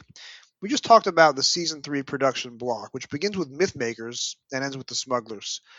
During those 10 serials, you have 2 different producers, you have 2 different script editors, counting Sarah and Katarina, which we now very much count. You have 7 companions in 10 serials. Hartnell enters top of his game, biggest star in the UK. He loves Maureen O'Brien, loves Peter Purvis, 3 best friends. Get to work on the Mythmakers. Vicky opens her script. Oh, Vicky dies in this one? she's fired by a script because nobody bothered to tell her. 10 serials later, the TARDIS crew is turned over multiple times. Ben and Polly, he's been written out of half the script because John Wiles doesn't like him. And then at the very end of the season, he is sacked, and he only comes back as a special guest star for the first serial in season 4. Season 3... I'm talking about the production, not the broadcast season, which starts with Galaxy 4 and ends with War Machines. The production block of season 3 is just an incredible historical document. And absolutely. The fact that there are so many great stories in it, and I include Gunfighters and War Machines as great stories. Mileage may vary on that. It's just amazing how good the show was as the world is falling around apart William Hartnell's ankles, and as John Wiles quits and Donald Tosh quits. And so many companion actors are fired on short notice, revolving door. It's amazing how many good stories we get in spite of all that. Absolutely. And I'm sure this is probably topical, but I've just seen a little clip of the Josh Snares interview with Peter Purvis getting quite emotional about the fact that he was dropped from Doctor Who. Really upsetting to him. A man in his 80s get that emotional about it. It's quite hard tugging. So yeah, you're right. It was such a tumultuous period for the show, wasn't it? But again, as you know, we're both saying here, it's an era with absolute bloody gold in it, and it's an era that probably on paper you wouldn't think would be producing gold, but it absolutely is. when Galaxy 4 came out as a specially animated Blu-ray and Maureen O'Brien is on the commentary track, she is still furious about the way she was fired 60 years later. Bless her for that. Bless her for keeping that anger going. We should all be so lucky. Absolutely. All right, so since I came back from hiatus, I'm trying to focus Doctor Who literature. I'm trying to do shorter interviews, and I'm trying to do shorter book reviews. However, for Daleks Masterplan, for these 2 weeks only, the rule books go out the window. So this has been a very freewheeling chat, and I can't wait to do another one of these. But for now, let's try and talk for the final 20 minutes about Daleks Masterplan 11 and 12. So in case you haven't heard my previous statements, I look at Daleks Masterplan as 6 two-part stories. The serial neatly divides along those lines because episodes 1 and 2 are Kemble, episodes 3 and 4 are the death of Katarina and Brett, 5 and 6 is the adventure on Myra, 7 and 8 are 2 comic holiday specials, 9 and 10 is Ancient Egypt. 11 and 12 brings us back full circle, and I don't hold with all these fanboys who say that any given John Pertwee 6-parter is 2 episodes too long.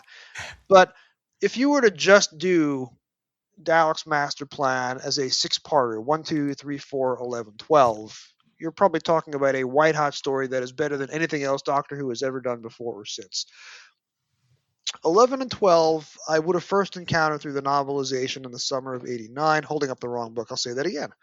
Would have first encountered through this novelization, Mutation of Time, in the summer of '89. And then I told the story to John Peel on last week's episode. I would have used file sharing in 1999 not to download Metallica or Lauryn Hill's latest albums, but to get the Doctor Who missing audio. So I would have listened to 11 and 12 on consecutive nights in 1999 on my old clunky tower desktop with my cathode ray tube monitor and my big comically oversized headphones while reading the online transcripts that were then, this is before Chrissy's transcripts, the old online transcripts on a site called Behind the Sofa. And I was shocked at how little dialogue there is in part 12. So when did you first experience 11 and 12? How did you experience them? How did they land for you? Very similar to you, Jason, actually. So the books was my first detailed understanding of what went on in 11 and 12. And then, yeah, it was the audio soundtracks would have been my next way in. And then from there, the loose cannons would have been next. So, yeah, that would have been my order for seeing stuff as well. So very similar to yourself in that case. Episode 11 is the first time Hartnell is sidelined by John Weil, so he's basically absent from the last 20 minutes of the episode. How do Stephen and Sarah work for you as a companion team? I think they work really well. And if we're comparing it to the book, can I jump straight across the book? Is that... Definitely. Okay, so what is really interesting, and it remains one of the biggest mysteries of Doctor Who there's never been on Earth, why does Hartnell disappear in 11? Because I was trying to do a little bit of digging because I thought that this might come up today because I knew we were going to focus on the latter end of the story.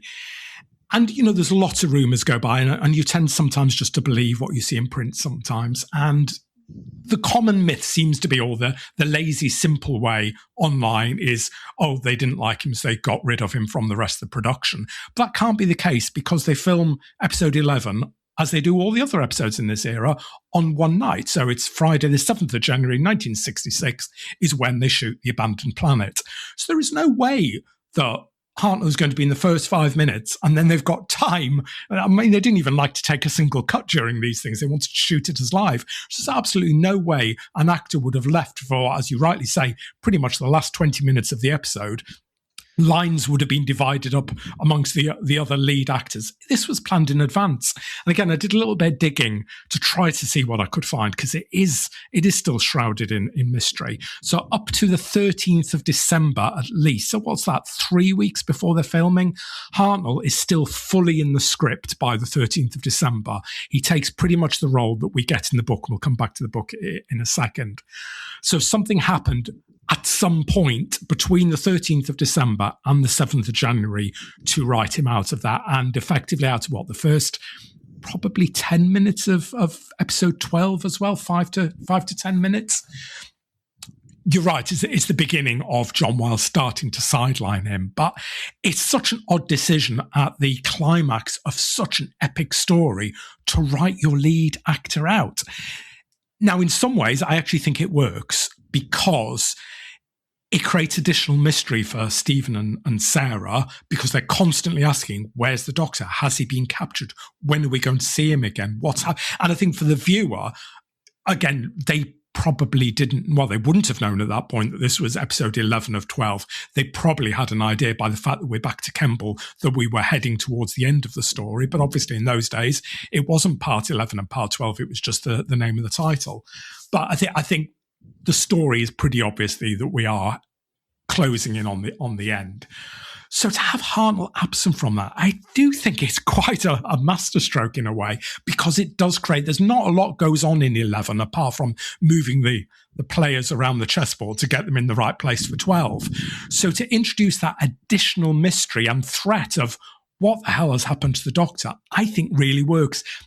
And it also gives Stephen the chance to take very much a lead, which is ironic because obviously we're about then to come to the massacre where he very much takes the lead. So Peter Purves is really being given his chance to shine both here and in the massacre that follows. So whether it's trialing him out for a larger role, again, I've seen many myths and many theories that maybe Stephen was being written up to take on the show. I've no idea how that would have worked given that the show's called Doctor Who. But, again, it's one theory that perpetuates to this day. But I do think it works in this case. I think it gives Stephen and Sarah time to spend together.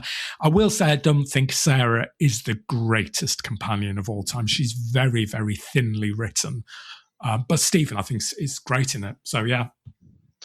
There was, in the mid to late 80s, a sitcom called Valerie, starring Valerie Harper. It was a family sitcom, and one of her sons was played by a very young preteen Jason Bateman.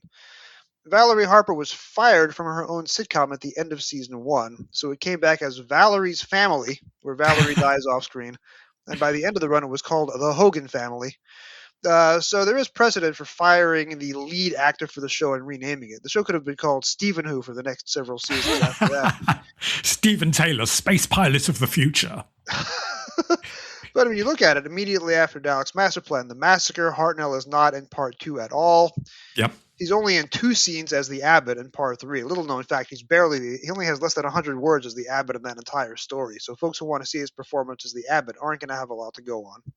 And then in Celestial Toymaker, he's absent from all of part 2, all of part 3, and he's only in the second half of part 4, after where the commercial break would have been on overseas airings.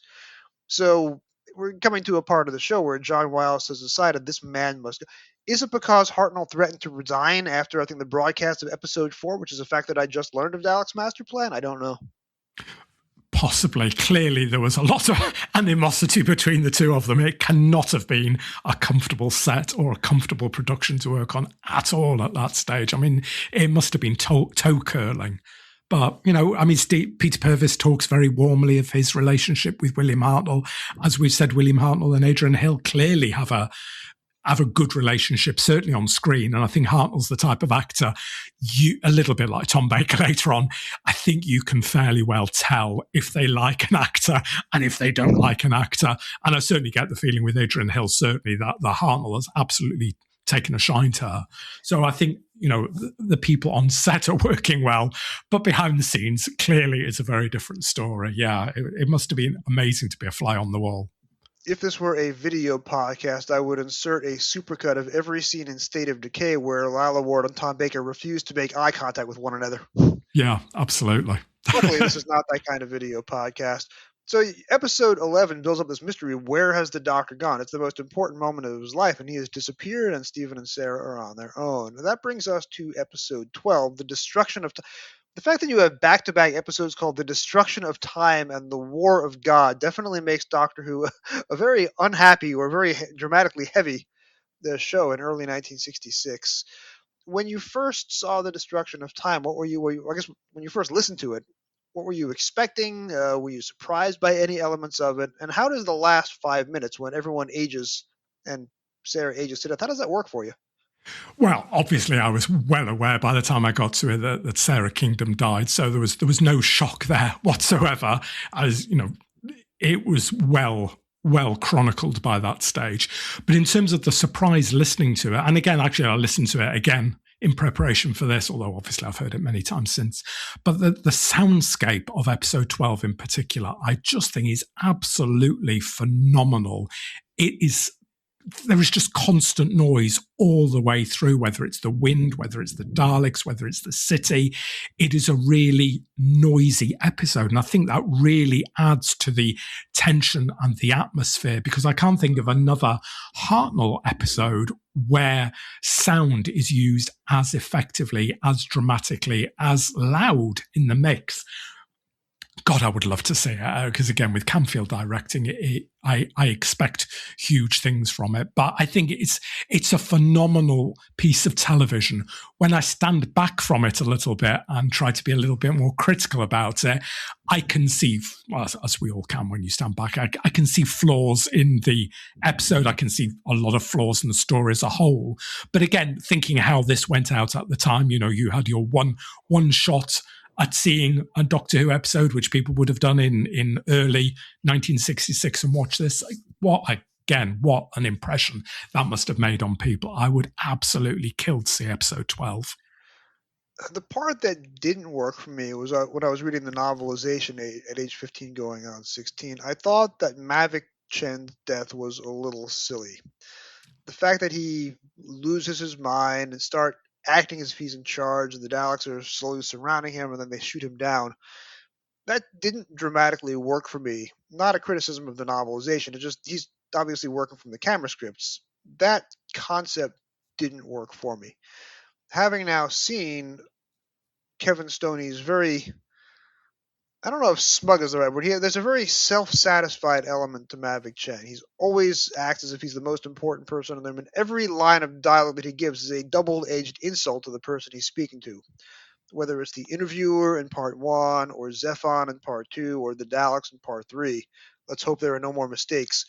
I have a suspicion that Douglas Camfield directs his death scene in the most memorable possible manner. So when Zephon is exterminated in part 3, we see he's trying to leave, he's blocked, turns around, he's blocked, turns around, he's blocked again, and then he's shot. Now, that isn't in the camera script, so it doesn't come across quite as a prolonged death in the novelization. I suspect that the death of Mavic in episode 12 is going to be a thing of beauty if we ever get to see it, and that might resolve some of my problems with our conception of the character and how he dies in part 12. I think it's a bit of a double-edged sword as well, because we've been told by the Daleks since episode 2 that once his usefulness is at an end, that he's going to be killed. So it, again, doesn't come as a surprise when 10 weeks later, surprise, surprise, the Daleks kill him. It's probably one of the most foreshadowed deaths that we've ever had in Doctor, which is so ironic, because Katarina's death is probably the least foreshadowed death you ever get in Doctor Who. So, and Sarah Kingdom's is similarly shocking and surprising.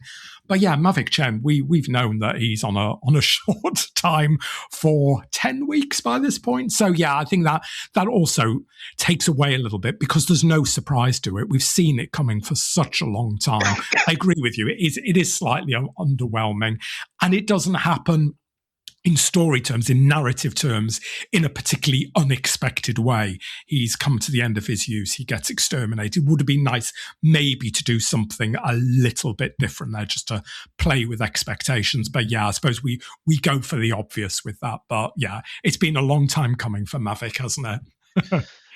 Although it does give us the golden line, I think somewhere in episodes 9 or 10, the Dalek tells him, "You make your incompetence sound like an achievement." Yeah, that is a wonderful line. That should go on a T-shirt. I have used that line in my day job because I'm allowed excellent. to say that in my job title. But no one knows that I'm quoting Doctor Who when I say it. Spoiler alert.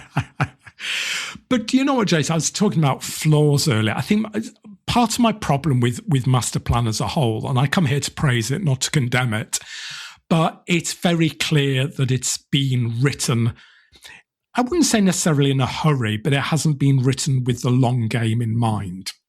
And I think that's very clear. So 1 to 4, I think, are a thing of beauty. I think 1 to 4 is incredibly cohesive. We are building up the year 4000 and we're seeing it from so many different sides, whether that's the communications center, whether it's Despros, where they, their penal colony, whether it's that experimental center where Daxter is. We see all these different sides. So some of them, they're only vignettes and we only see these characters once, but it's building up this world as a whole and we get a better feeling for that universe and what's going on in that world.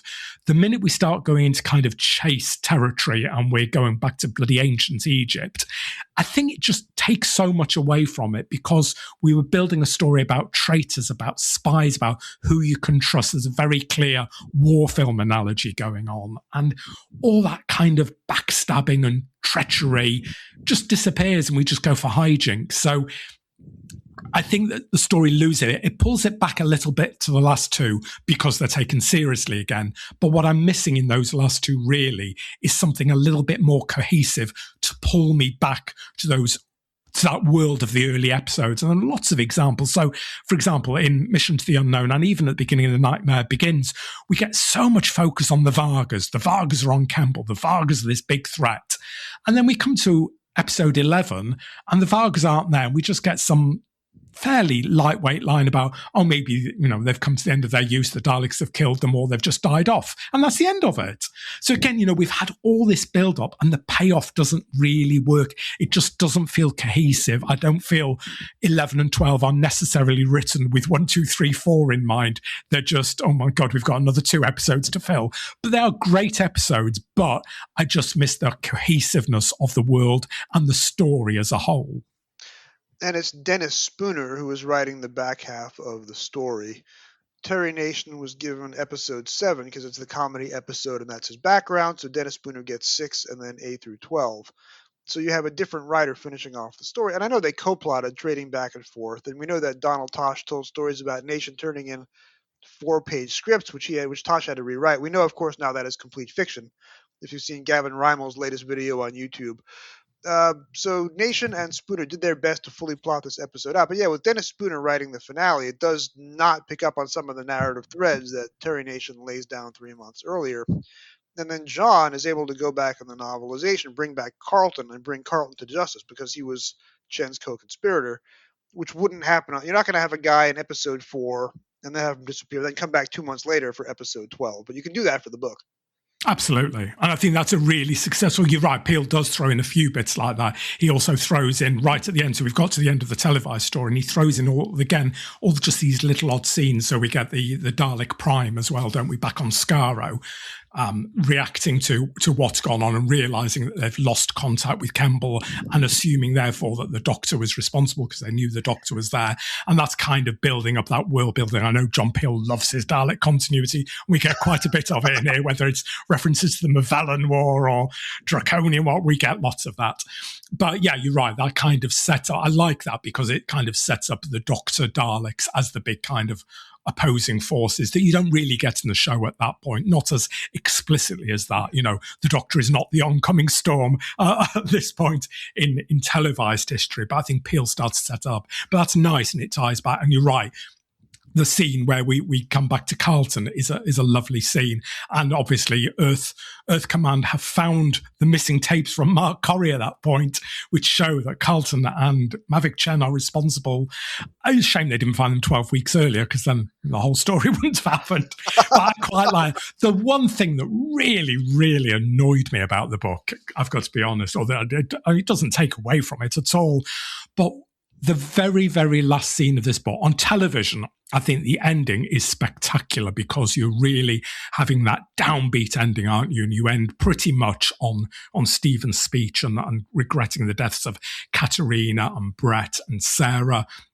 I mean, there's no mention of Katerina in the final chapters here, which is really sad. John Peel's kind of forgotten her. But I love that downbeat ending. I do occasionally, I wouldn't want it every time, but I do occasionally like a downbeat ending. I even quite like Warriors of the Deep, for There Should Have Been Another Way. It's quite nice sometimes to have that darker ending. As I say, just as a one-off peppered here and there works really well, and it absolutely works well here. But what John Peel does in the book, we've got these little scenes afterwards of, I say, Skaro and Earth arresting Carlton. They both work. But the actual final scene of the book is going back to a scene that on television we had in episode 10, which is the bloody monk, which is the monk materializing in the icy wilderness and screaming revenge on the Doctor. I just find that the bizarrest thing to end on, because this is a novelization of the Dalek Masterplan, not the Monk Masterplan. I just think it's so odd to give so much emphasis and focus to the monk, almost as though we're setting up that in the future the monk will come back as the big bad of Doctor Who, and obviously he's never seen again after this point. So to end the novel with him swearing revenge when he's hardly been in the book is just such an odd choice to make. I would love to know what made John Peel put that as the final scene. Well, Rod, I have good news for you. Please. I asked John that exact question 24 hours ago as we're sitting here. Excellent. I recorded with him Thursday. I'm recording with you Friday. John's episode goes live Sunday morning. So Sunday morning at 7 p.m., go to your podcatcher. I will have the answer. Set up Dr. Who Lit for auto-download and listen to the first hour of that 3-hour episode, and you will hear John explain why he did that. Excellent. Excellent. I'm glad, obviously, the same question had occurred to you as well then, Jason. Yes, I wasn't quite doing it with the same level of frustration that you did. See, for me, a TV episode can end abruptly because you're coming back next week. A book should not end abruptly. I prefer books that have a little bit of a longer denouement. We'll note that Lord of the Rings ends with Book 6, Chapter 4, but then there are 6 more chapters after that as they're traveling back to the Shire inch by inch. And there's drama in 5, 6, 7, 8, 9, and 10, but Sauron is destroyed in Chapter 4. I like books that have a long resolution where you see the characters and all the narrative ends are wrapped up. So John gives us in the Mutation of Time, whereas episode 1 is called The Nightmare Begins, chapter 15 is called The Nightmare is Ended. And these are all scenes that were not on TV, or in the case of the monk, rearranged and moved up from the end of part 10 to the end of part 12 to put a button on the story, to use a TV comedy writing term. And I'll let John, of course, speak for himself when you listen to the episode a day and a half from now. These books are among my most prized possessions. These are the books that I try and take out and read every few years, because going through the journey of Mission to the Unknown through the Destruction of Time, this is a 320-page book. This is the longest Doctor Who novel written until, I think, Falls the Shadow in 1994. So to have a book this long and to spend 320 pages in the universe of the Daleks Masterplan, and John is able to make it a little more cohesive because he's not writing 1 week at a time. He's writing this all at once. I think these books are a stunning achievement, and I think Daleks Masterplan is a stunning achievement. And when I did my top 60 for 60 list in 2023, so for the 60th anniversary, I tried to come up with my top 60 Doctor Who stories of all time. And at that point, it was a closed universe from Unearthly Child all the way through the Power of the Doctor. So I devoted 2 episodes of Doctor Who literature to that plan, and I will tell you that Daleks Masterplan for me was number 29 out of my top 60. So I have this as a top 30 story. It is one space above Heaven Sent / Hellbent, and it's one slot below Warrior's Gate, which is number 28. But for me, Daleks Masterplan is peak Doctor Who, and sometimes it's more because of the concept and the execution. Like you say, by the time you get to episodes 9 and 10, as great as it is to see the monk again, you're bored with it. You want to get back to the Daleks, and Ancient Egypt is an unnecessary detour. But the idea of a 13-episode epic is a great idea, and for me, it works better than Trial of a Time Lord, and I have it in my top 30. Yeah, there's so much good stuff about it. And again, if only we could see it, I think that would help us appreciate it a little bit more. I would kind of like to see the Feast of Stephen, because the audio of the Feast of Stephen is an absolute mess. So I'd really love to see how that's realised on screen. I don't think the script does it huge favours. So Douglas Camfield, my God, he would have to pull a rabbit out the hat to turn that into comedy gold, because the dialogue is for a famed comedy writer like Terry Nation, it's pretty damn torturous. But just as a curiosity piece, my God, it would be fascinating to see. With the exception of Mel Brooks, nothing ages faster than comedy writing. True, but then he was writing Hancock of this era, and I still find Hancock funny. Episode 7, Feast of Stephen, is not a rib tickler, shall we say? And that's probably the one episode we will never get to see, because that was the one episode that was not kinescoped and sent overseas. So Absolutely. We got episodes 1 and 3 back through a cutting copy that was kept for quality assurance purposes. Maybe somebody has that in a garage or a garden shed or a wine cellar somewhere. You never know. Stranger things have happened. Well, when I finally build my time machine, which is never going to happen because I'm not an engineer, then the first thing I do is go back to December 25th, 1965 and find a television. Well, as you know now from reading the book, you need to mine some terranium before you can make a time machine. I'm going to have to dig deep into Uranus to... Oh, wait, sorry. I beg your pardon. It's not that type of podcast. That's my podcast. Doctor Who for hours coming up on a podcast network near you. Oh, Rod, this has been an absolute blast. I want to have you back again for your own solo episode, whereas here you're coming in as the final of 3 guests in a bonus style episode. So stick around after I hit stop, and we'll figure out how to bring you back on the show. Thank you so much for doing this. Fabulous. Oh, it's been an absolute joy. No, thank you so much for inviting me on. And we can find Nostalgia Tours, I am sure, on the podcatchers of choice. You absolutely can. New episode drops I say drops every Friday. It's dropping every Friday at the moment. What are we, 59 weeks in, and I've not missed one yet. But the minute I say that out loud, something will go wrong. But yeah, there's plenty to choose from. I made it 3 years without missing a week, and I got an episode out the night of my daughter's bat mitzvah, which I'm not sure how I did, but I can never do that again. Once you stop, you can never restart. So keep it going for as long as you can. It becomes a personal challenge, doesn't it? And any information you can tell us about your new spin-off? Yeah, I certainly can, actually. Why not? Doesn't really matter. You are probably aware of the wonderful other podcast, the Maran Chess Club, that Luke Sims-Jenkins does, where he focuses solely on Peter Davison. Well, I'm nicking his idea. I did speak to him beforehand, so I've not just nicked it without approval. But I'm going to be focusing on Sylvester McCoy's Doctor because I love the Seventh Doctor, and I want to celebrate that both in book form, whether that's original novels, because the Virgin New Adventures meant a hell of a lot to me, whether it's novelizations, whether it's Big Finish audios, or whether it's the TV shows. So yeah, in between all the other regular episodes of Nostalgia Tours, there will be a few episodes dropping that look specifically at one story and one book, or 2 novels, or 2 audios, whatever it may be, a combination of different things, but all there to absolutely celebrate the Seventh Doctor era, because it's an era that I absolutely bloody love. So there will be universal positivity on that podcast, even for Time and the Rani. Even for the new adventure of the Pit? Don't push it. That one might not get on the list, Jason. For Anthony and Alister, who are doing the New Adventures podcast, Too Broad and Too Deep, I wanted to send them a 5-minute audio recording of me defending the Pit and have them put it in the episode, and they agreed. But when I picked the Pit up for the first time in 15 years and tried to read it again, I just couldn't do it. So their episode of the Pit is without my audio contribution. My first episode of Maran Chess Club just dropped about 2 weeks ago, as this episode is being released. I was talking about the last TV episode that Luke had not yet gotten to, which is The Awakening. And of course, if you're listening to this entire episode, you already heard Luke's voice a couple of hours ago talking about episodes 7 and 8.